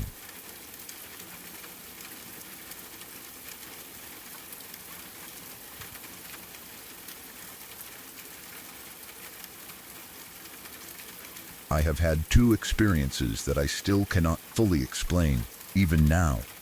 They happened years apart, in completely different places, and neither one felt like a dream or a simple misunderstanding. The first happened while I was at home with my dog sleeping beside me. The second happened when I lived alone in an old apartment in New York City. I have tried to be logical about both of them, and I know there could always be some explanation that I have not thought of yet. But the strange part is that both experiences felt real in the moment, and in both cases, I was not completely alone. During the first one, my dog reacted before I did. During the second one, my mom heard what was happening over the phone. That is probably why they have stayed with me for so long. The first thing happened one night when I was in my bedroom with my dog. He had been sleeping beside me on the bed. He was the kind of dog who usually made me feel safe without even trying. Just having him nearby made the room feel less empty. He was calm most of the time and did not bark at every little noise. He had his moments, of course, like any dog, but he was not the kind to freak out for no reason. That night was completely normal at first. I was lying in bed, probably scrolling on my phone or watching something, and he was stretched out next to me. The room was quiet. There was no music playing, no TV on, no one walking around outside the room. It was one of those quiet nights where you can hear the small sounds of your own house. Maybe the air conditioner turning on, maybe a car passing somewhere outside, maybe the faint creak of the building settling. Nothing felt wrong. Then my dog suddenly lifted his head. It was quick enough that I noticed it right away. 1 second, he was relaxed and half asleep. The next, his ears were up, his head was raised, and he was staring directly into one corner of my room. He did not bark. He did not growl. He did not whine or jump off the bed. He just stared. At first, I thought he might have heard something. Dogs can hear things we cannot. Maybe there was a mouse in the wall. Maybe a bug had landed somewhere. Maybe someone outside had made a sound. I looked toward the corner too, but I did not see anything. It was just a corner. There was nothing special about it. No open closet, no mirror, no doorway, no clothes hanging there that could have shifted in the dark. It was just the part of the room where two walls met, a darker spot, because the lighting did not reach it as well. But he would not look away. I called his name softly. He did not respond. I patted the bed near him, hoping he would turn toward me, but he stayed focused on that exact spot. His whole body was still. He was not acting aggressive, which was strange. He did not look like he was warning something to stay away. He looked more like he was watching something carefully. That was the moment I started feeling uneasy. There is something about an animal reacting to a spot in a room that can make you feel uncomfortable immediately. You can tell yourself that animals see or hear things humans miss. Normally that thought is comforting. But when they are staring into an empty corner at night, it becomes much less comforting. I kept looking from my dog to the corner. Nothing moved. The room was quiet. My dog stayed completely locked in on that one place. I remember feeling goosebumps starting to rise on my arms. At that point, I could have just ignored it. I could have turned the light on, told myself he was watching a bug, and tried to go back to whatever I was doing. But the way he was staring made it hard to act normal. It was too focused, too still. So I grabbed my phone. I did not do it because I expected to catch a ghost. I think I just wanted to prove to myself that there was nothing there. I thought maybe if I recorded the room with the flash on, I would see something obvious. A reflection, a bug, dust floating around, maybe something that explained why he was staring. My phone had a bright flash, and I turned the camera on. I started recording slowly. At first, I pointed the camera toward the left side of the room. The flash lit up the wall, my furniture, the floor, and all the normal things that looked different when hit by sudden bright light. I moved the camera carefully, trying not to shake it too much. Then I moved toward the middle. That was where the corner was, the same corner my dog had been staring at. I remember holding the phone there for a moment. The flash lit up the area. I looked with my own eyes while I recorded, but I did not see anything. The corner looked empty. There was no shape standing there, no shadow separate from the rest of the room, no person, no animal, nothing. Then I moved the camera to the right side of the room. After that, I stopped recording. At the time, I felt a little silly. My dog was still looking toward the corner, but nothing had happened on camera as far as I could tell. I figured I had probably overreacted. Maybe he had heard a noise outside. Maybe there was something in the wall. Maybe he had simply gotten interested in nothing, the way animals sometimes do. But later, when I played the video back, I noticed something. At first, the recording looked normal. The left side of the room was normal. Then the camera moved toward the middle, toward the corner, and that was when I saw it. There was a small orb-like shape near the corner. It was not there in the first part of the video. It only appeared when the camera and flash pointed toward the exact spot my dog had been staring at. It looked like a small, bright circle, almost like a little ball of light. It was not huge. It was not a face or a full figure. It was just a small, round shape. Then it moved. It seemed to zoom away from the corner and disappear off camera almost immediately after the light hit it. The whole thing happened quickly. If I had blinked, I might have missed it. I watched the clip again, then again, and again. Every time, the same thing happened. The room was normal. The camera moved toward the corner. The orb appeared. Then it shot away and vanished. I tried to explain it. The obvious answer would be dust. I know that cameras can catch dust particles, especially when you use a flash in a dark room. They can look like little glowing circles. They can appear suddenly and move quickly through the frame. That is probably what most people would say, and honestly, I understand why. But what bothered me was the timing. My dog had been staring at that exact corner before I ever took out my phone. He had not been looking around the room randomly. He had not been following a bug flying through the air. He had been focused on one spot, calm but completely alert. Then, when I pointed my camera and flash at that spot, something appeared in the video and moved away. Maybe it was dust. Maybe it was a small bug. Maybe the flash reflected off something I could not see. But at the time, and even now, it felt strange. I got goosebumps watching it back, the kind that start on your arms and move up your neck. I remember looking over at my dog after seeing the video, and he had finally stopped staring at the corner. He was lying down again, calmer than before. That made the whole thing even weirder. It was like whatever had been there had left when the light hit it. I did not feel like the room was dangerous exactly. That is important. I was creeped out, definitely, but I did not get the feeling that something wanted to hurt me. My dog had not growled. He had not barked. He had not tried to hide under the bed or get between me and the corner. He had just watched. That is why, if it was some kind of spirit, I would like to think it was not a bad one. Maybe it was nothing. Maybe it was just a strange piece of dust that happened to float through the frame at the perfect time. Maybe my dog heard something small in the wall, and the two things were unrelated. I know that is possible.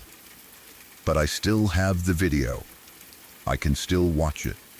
And every time I do, I remember how my dog was staring into that corner before I ever saw anything unusual. The second experience happened in a completely different place, years later, when I was living in an old apartment in New York City. This apartment was nothing like the place where the first incident happened. It was older, smaller, and had all the normal problems that old city apartments tend to have. The walls were thin, the pipes made noises, the floors creaked. You could hear people walking in other units, doors closing somewhere down the hall, water running through the building, and the occasional strange sound that came from living close to a lot of other people. Old apartments have their own kind of atmosphere. During the day, it is easy to ignore the noise. You hear a pipe knock, and you assume someone in another unit is taking a shower. You hear footsteps overhead, and you assume a neighbor is moving furniture. You hear a door slam, and you know it is probably someone coming home. But at night, when you are alone in your own apartment, the same sounds feel different. The building feels older. The hallway outside your door feels longer. Every little noise seems more personal. One day I was sitting on my bed talking to my mom on the phone. It was not late at night. It was just an ordinary moment. I had no TV on. No music was playing. There was no fan running. The apartment was quiet except for my voice and my mom's voice coming through the phone. I remember sitting there comfortably, talking to her about something normal. I cannot remember what the conversation was about because the moment that happened afterward wiped everything else from my memory. Then I heard the kitchen faucet turn on. At first, I did not understand what I was hearing. The kitchen was not far from my bedroom, so the sound was clear. It was the sound of water rushing into the sink. Not a few drops, not a small drip. Actual water running. I froze.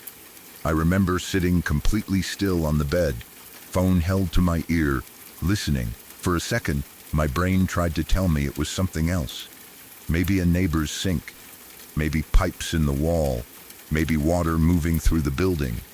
But the sound was too close. It was coming from my kitchen. My mom was still talking. Then she stopped and asked if I was there. I did not answer right away because I was trying to process what I was hearing. The faucet was still running.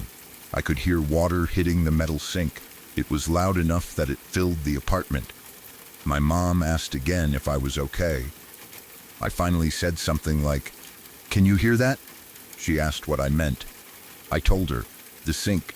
Can you hear my sink running?" There was a pause. Then she said, "Yes." That was the moment I felt both relieved and more terrified at the same time. Relieved because I knew I was not hallucinating. Terrified because it meant the sound was real. My mom could hear it through the phone. She could hear water running in my apartment, even though she was not there. That made her a witness. If she had not heard it, I would probably have questioned myself for years. I would have thought maybe I had been tired, stressed, or half distracted. I would have thought my brain made the sound up. But she heard it. She knew something was happening. She started asking me what was going on, but I was still frozen on the bed. I did not want to go into the kitchen. I know that sounds dramatic, but it was a real feeling. The apartment had been quiet. I had been sitting alone. Then, without warning, water started running at full volume in the other room. The first thought that came into my head was that someone had come into the apartment. That did not make sense, because I had not heard the door open. But fear does not care about what makes sense. It gives you the worst explanation first. I thought maybe someone was in the kitchen. Maybe someone had been hiding in the apartment. Maybe someone had somehow gotten in while I was talking on the phone. My mom could hear the change in my voice. She started sounding worried too. She told me to be careful. I told her I was going to check it. I got up slowly. The kitchen was only a short distance away, but it felt farther than it was. I remember walking toward it with my phone still against my ear, listening to the water. Every step felt too loud. The apartment seemed darker than before, even though it was daytime. I was looking toward the kitchen entrance, expecting to see someone standing there. There was no one. The kitchen was empty, but the faucet was on, not barely on, not dripping, not loose enough that a small amount of water was coming through. It was on full blast. Water was pouring into the sink, like someone had deliberately turned the handle all the way. The sound was loud and steady. It was not just one stream either. It was a strong rush of water, the kind you would normally only get when you fully opened the tap. I stood there staring at it. The faucet in that apartment was already messed up. It was not easy to turn on. You had to twist it around a few times before the water would start. It was one of those old, stubborn fixtures that made you work for it. You could not accidentally brush against it and turn the water on. You could not bump it lightly and have it suddenly run full blast. To get that amount of water, someone would have had to turn it. Really turn it. That was what scared me. I knew I had not left it on.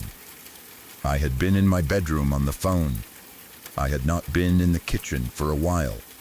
There was no reason for the faucet to be running, and because the handle was difficult, there was no reasonable way for it to have slowly moved by itself. I walked up to it and turned it off. It took effort. I had to rotate the handle a few times, the same way I always did. The water eventually stopped, and the sudden silence in the kitchen felt worse than the sound had. My mom was still on the phone.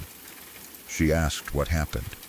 I told her the faucet had been on full blast. She freaked out. Not in a joking way. Not in a way where she tried to make me laugh. She was genuinely unsettled because she had heard the water herself. She knew I had not just imagined it. She knew I had been sitting on the bed before it happened. For a while, we talked through every possible explanation. Maybe the faucet was broken. Maybe pressure in the pipes had caused something strange. Maybe the building had an issue. Maybe someone in another apartment had turned on water at the exact same time, and it sounded like it was mine. But I knew where the sound came from, and I knew what I saw when I walked into the kitchen. The faucet was on. The handle had been turned. The water was running at full force. After I turned it off, I checked the rest of the apartment. I looked around even though I knew it was small. I checked the front door. It was locked. I checked the windows. Nothing was open. I looked in the bathroom, behind doors, in the closet, anywhere someone could theoretically hide. There was no one. Nothing else was out of place. No signs that someone had entered. No strange footprints. No open window. No broken lock. Just the sink. The rest of the day, I felt uneasy. I kept listening for the faucet to turn on again. I kept expecting to hear water running from the kitchen while I was in another room. I watched the handle every time I walked past it. I probably checked it more than I needed to. But it never happened again. Not once. The faucet stayed difficult to use. It stayed annoying. It still needed several turns before water would come out. It still looked exactly the same. But it never turned itself on again after that day. That made it harder to explain. If it had happened repeatedly, I could have blamed a mechanical problem. Maybe the handle was loose. Maybe pressure was forcing it open. Maybe there was some plumbing issue that caused it to turn on randomly. But it only happened once. One time. While I was sitting alone on my bed talking to my mom. I still do not know what caused it. Maybe it really was a plumbing issue. Maybe some hidden pressure problem in the pipes caused the faucet to open. Maybe there was something wrong inside the handle that I could not see. Old apartments can have weird plumbing, and New York buildings are full of strange noises and broken fixtures. That is the logical answer.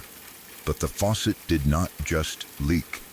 It did not slowly begin dripping. It was running full blast, and my mom heard it happen in real time.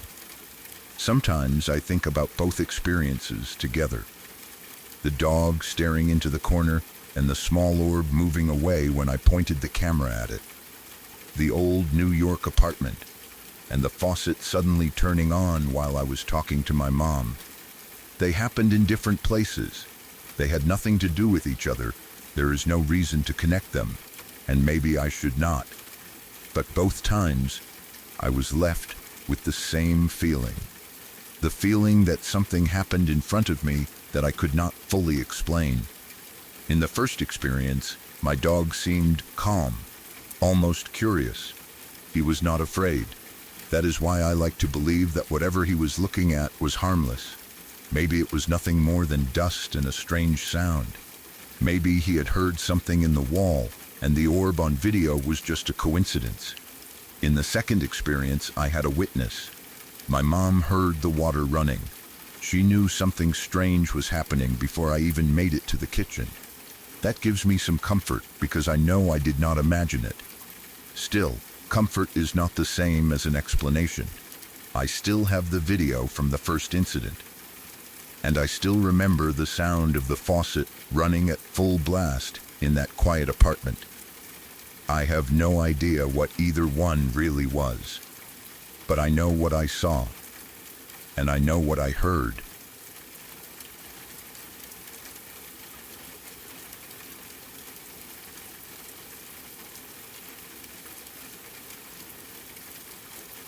I still have absolutely no explanation for what happened that day, even now that I am old enough to look back at it properly. For a long time, I tried to convince myself that I had imagined part of it. I was a child. I was alone outside, and kids can misunderstand things. Maybe I saw a normal man walking across the land. Maybe I got scared because I knew I was not supposed to be too far from home. Maybe I filled in the rest later because the memory felt strange. But there is one thing I know for sure. That hidden well was real. It was there under the grass and old boards, full of water, and if I had stepped onto it, there is a good chance I would have fallen straight through. I was only around 9 or 10 years old at the time. I was small, careless in the normal way kids are careless, and I probably would not have known how to get myself out if I had gone down into it. And the man who appeared that afternoon seemed to know exactly where it was. My parents lived in southern Ohio, in an area where there was plenty of open land, old trees, barns, fields, and little forgotten places that had been there longer than anyone could remember. It was not unusual to see old farm buildings sitting half hidden behind weeds. It was not unusual to find rusted machinery, broken fences, or patches of land nobody used anymore. There were places where the grass grew high enough to reach your knees, and places where the ground looked flat but was not really safe to walk on. Near my parents' property, there was a piece of land that I used to play on all the time. It was close enough that I could get there easily, but far enough that it felt like my own little world. To me, it was a place for adventures. I could pretend I was exploring somewhere wild.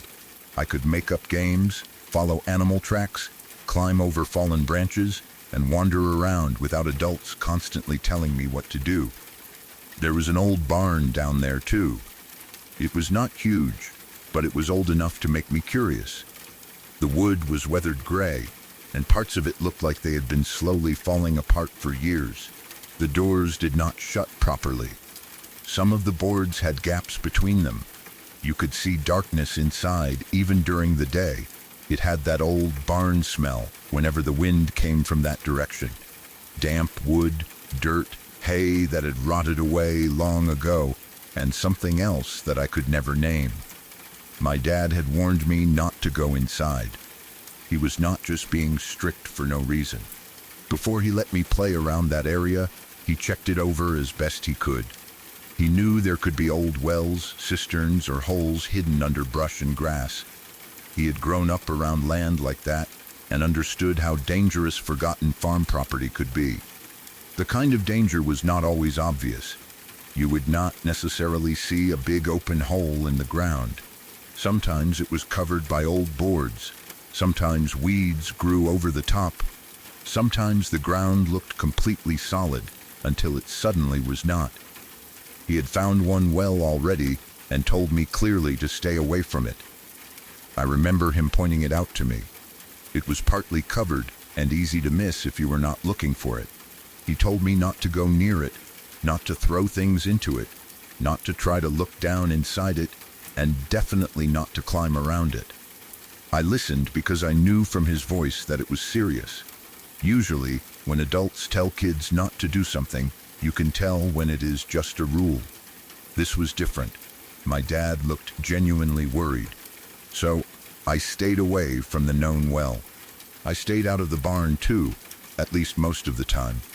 I would get close enough to peek through the gaps in the boards, but I never went in. I imagined all kinds of things living inside it. Raccoons, snakes, rats, maybe even something bigger. At that age, I was brave enough to play alone, but not brave enough to step into a dark barn where I could not see the corners. The land around the barn had tall grass, scattered trees, and patches where the ground was more open. Some parts looked like old fields that had been left alone too long. Other parts were thick with brush and low bushes. It was the kind of place where you could disappear from view after walking only a few yards. One afternoon I was out there by myself. I do not remember exactly what season it was, but I remember the grass was high and dry in some places. The air felt warm, and there were insects buzzing around in the weeds. The sky was bright, but the trees made pockets of shade that felt cooler than the open land. I had been playing for a while, probably making up one of those childish games where every stick becomes a sword and every patch of woods becomes a dangerous place you have to survive. I was not thinking about wells. I was not thinking about danger. I was just being a kid. Then I saw him. At first I noticed movement near the edge of the open land. I looked up and saw a large man walking toward the area where I was playing. He was heavyset, the kind of man you would expect to see around a farm. He wore overalls and a straw hat. There was nothing impossible about his clothes. In southern Ohio, especially around older rural areas, a man dressed like that would not stand out at all. But something about him made me nervous immediately. Maybe it was because I did not know who he was. Maybe it was because I was alone. Maybe it was because he did not look like he was heading anywhere in particular. He was not walking toward the barn, and he was not walking along a path. He was moving slowly across the land as if he had every right to be there. I remember stopping whatever I was doing and watching him. He did not call out to me. He did not wave. He did not ask if I was lost or tell me to get off the property. He just looked in my direction. That was enough to scare me. I was a kid, and when you are a kid, you do not need much of a reason to feel afraid. A strange adult walking around near you is enough. I quickly moved toward a patch of bushes and crouched down behind them. The bushes were thick enough to hide most of me if I stayed low. I remember thinking that I needed to be quiet and figure out how to get back toward home without him noticing. I could see him through gaps in the leaves. He kept walking around slowly. At first, I thought maybe he was looking for something. He walked near the barn, then moved away from it. He looked around at the grass, the trees, and the open patches of land. He was not acting rushed. He was not searching in a frantic way. It was more like he knew the area and was checking it. I stayed completely still. My heart was beating so hard that I remember worrying he would somehow hear it.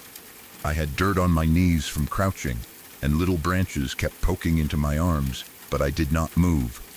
I kept thinking about running, but every time I imagined stepping out from behind the bush, I felt too scared to do it. The man came closer. Not close enough that I could see every detail of his face, but close enough that I could tell he was a large man. His overalls looked old and faded. His straw hat shaded most of his face. I remember trying to see his expression, but I could not make it out clearly. I do not remember him looking angry. I do not remember him smiling either. He just seemed serious.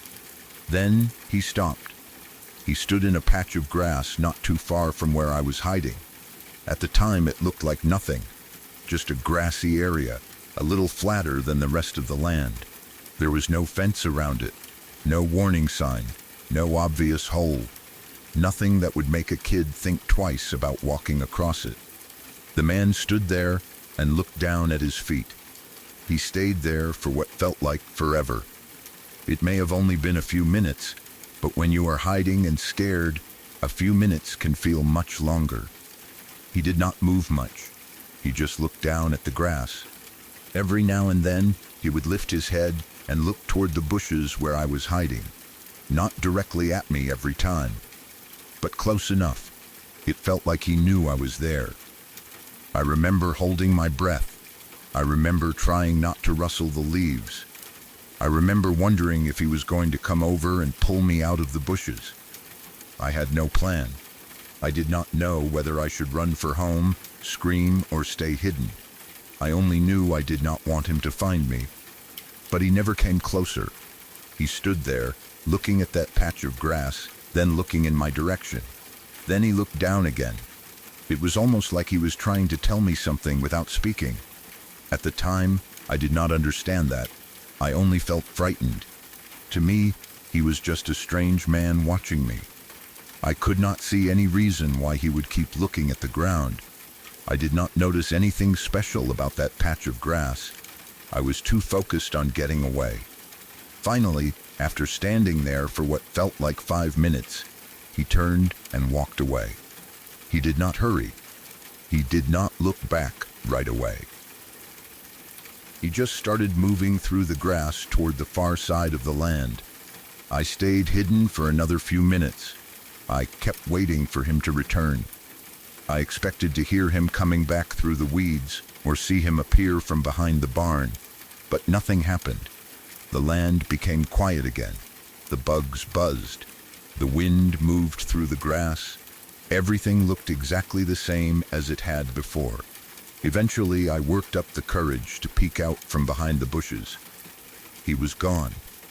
I do not mean he had simply walked far enough away that I could not see him. I mean, I looked in the direction he had gone, and there was no sign of him. There were no trees close enough for him to have disappeared behind. There was no road nearby. There was no vehicle. There was no place where he could have gone quickly without me noticing. One moment, he had been walking away. Then he was just gone. At that age, I did not think. He vanished. I probably thought he had gone behind something or walked farther than I realized. But even then, part of me knew it was strange. The land was open. I should have been able to see him for longer. After a few minutes, my fear started turning into curiosity. I wanted to know why he had been staring at that patch of grass. I slowly came out from the bushes and walked toward it. I was still nervous, but I was also a kid, and kids are curious even when they are scared. I remember stepping carefully through the grass, looking around in case the man came back. When I reached the spot, I looked down. At first, it still looked like grass. Then I noticed something under it. The ground did not look right. The grass was growing over old wooden boards. They were dark, cracked, and soft-looking from years of rain and rot. Some were partly hidden under dirt and weeds. They had blended in so well that from a few steps away, you would never notice them. I remember feeling confused. I did not know what the boards were covering. I did not step onto them. Something about the way they looked made me stop. Maybe it was the memory of my dad warning me about wells. Maybe it was because the man had stood there staring at them. Maybe it was just luck. But I did not put my weight on them. Instead, I crouched down near the edge and pushed some grass aside. That was when I realized there was a hole underneath. Not an open hole you could see easily. The boards covered most of it. But there was darkness between them. A deep darkness. I could smell damp earth and old water. I remember my stomach dropping when I understood what I was looking at. It was another well. A hidden one. The boards were rotting. The grass had grown over the top. If I had been running through the field, if I had been chasing something, if I had been playing without paying attention, I could have stepped right onto it. I was small enough that maybe the boards would have held for 1 second, or maybe they would have broken immediately. Either way, I would have gone down. I remember backing away from it slowly. For the first time, I was not just scared of the strange man. I was scared of the ground itself. Suddenly, the whole area felt dangerous. Every patch of grass looked suspicious. Every uneven place looked like it might be covering something. I ran back toward home. I do not remember if I told my dad immediately or waited until he was outside, but I remember taking him down there. I was excited and scared at the same time. I kept telling him there was another well. I told him about the boards and how I had almost stepped on them. I do not think I told him every detail about the man at first.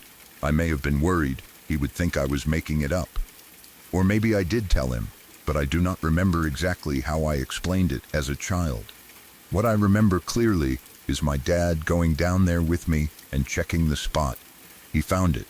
Sure enough, it was another well. It was hidden under the rotting boards, exactly where I had seen the man standing. There was water in it. It was real. It was dangerous, and it had been close enough to where I played that I could have found it the worst possible way. My dad took it seriously. He did not laugh it off. He knew what could have happened. He made sure I understood again that I could not wander around that land without being careful. I remember feeling a strange mix of relief and fear. Relief because I had found it before stepping on it. Fear because I knew how close I had come to something terrible. For years, I did not know what to make of the man. I would remember him every now and then. The overalls, the straw hat, the way he stood there looking at the ground, the way he looked toward the bushes where I was hiding, the way he walked away and seemed to disappear. Part of me always wondered whether he had been a real person. Maybe he was a farmer from nearby. Maybe he knew about the well. Maybe he saw a kid playing close to it and came over to make sure I did not step on it. Maybe he had noticed me hiding and was trying to get my attention without frightening me. Maybe he walked away after he realized I had seen where he was looking. That explanation would make sense. Except I never saw him again. I played around that area more than once. I spent plenty of time outside on that land. I knew some of the people nearby. I never heard about a heavy-set farmer who walked around in overalls and a straw hat. Nobody ever said, "Oh, that was so-and-so. He owns that land," or "That old man always checks around there." And then there was the way he vanished. As an adult, I started thinking about the moment more seriously. I began to remember details I had not thought about in years. I remembered how quiet he was. I remembered that he never spoke. I remembered that he never seemed surprised to see me there, even though I was hiding. He looked toward my bush like he knew exactly where I was. More than anything, I remembered the way he stood over the hidden well. It did not feel random. It felt like he was showing me. I thought for a long time that maybe I had made the whole thing up. Childhood memories can change. You can remember the feeling of something without remembering exactly what happened. Maybe I saw the old boards first, got scared, and later created the image of a man standing near them. Maybe my brain made a story out of it. But as I got older, I asked my dad about it. I expected him to remember the well, but not the rest. I thought he might say something like, "You were just a kid. You probably saw a neighbor." I almost expected him to laugh. Instead, he took it seriously. He remembered the well. He remembered where it was. He remembered that it was full of water and hidden under those old boards. And when I told him again about the farmer-looking man, he did not dismiss it. He said he believed it could have been a spirit, not something evil, not something trying to scare me. He believed it may have been something watching over me, trying to warn me. Maybe a person who had known the land long before we did. Maybe someone connected to the old farm. Maybe someone who had seen the danger of that well before and did not want a child to fall into it. Hearing my dad say that changed something for me. My dad is not someone who makes things up just to make a story more interesting. He had always been practical. He was the one who checked for wells and cisterns before letting me play there. He was the one who told me not to go into the old barn. He understood that old land could be dangerous because of real things, not ghosts. So when he said he believed a spirit might have been warning me, I knew he had thought about it too. The well is still there. I have seen it since then. It is not just a memory that faded away with childhood. There is still water in it. It is still a dark, dangerous hole in the ground, hidden in a place that once looked harmless. I do not know what has been done to cover it now, or whether anyone has made it safer, but I know it exists. And whenever I think about it, I think about how close I came. I think about being 9 or 10 years old, playing alone in the grass without a care in the world. I think about how easily I could have been running, how easily I could have stepped onto those boards, how easily they could have broken under me. Then I think about the man, the heavy farmer in the faded overalls and straw hat. The man who did not speak. The man who did not chase me or scare me away. The man who stood directly over the hidden well, staring down at it, then looking toward the bushes where I was hiding. I do not know who he was. Maybe he was real. Maybe he was just someone passing through. Maybe he saw me and chose not to say anything. Maybe he knew exactly what was under those boards and was trying to point it out in the only way he could. Or maybe he was not alive at all. Maybe he had once worked that land. Maybe he had been a farmer who knew every dangerous place on it. Maybe he had seen someone get hurt there before. Maybe he had died long ago but still watched over the property, especially children who wandered too close to the wrong spot. I cannot prove any of it, but I can say this: if that man had not appeared that day, I may not have noticed the well until it was too late. And that is the part that still scares me the most. Not that I may have seen a ghost, but that whatever I saw might have saved my life.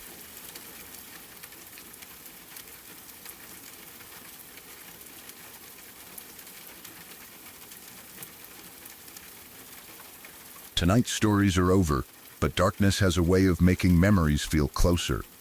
Some people never forgot what they saw. Others never learned what was behind the sound, the voice, or the shape waiting just outside the light. Tell me in the comments which story you will be thinking about after this ends. Subscribe to Wickless Night for more true accounts from the hours when no one wants to be awake alone. Sleep carefully, and do not trust every shadow that stays still.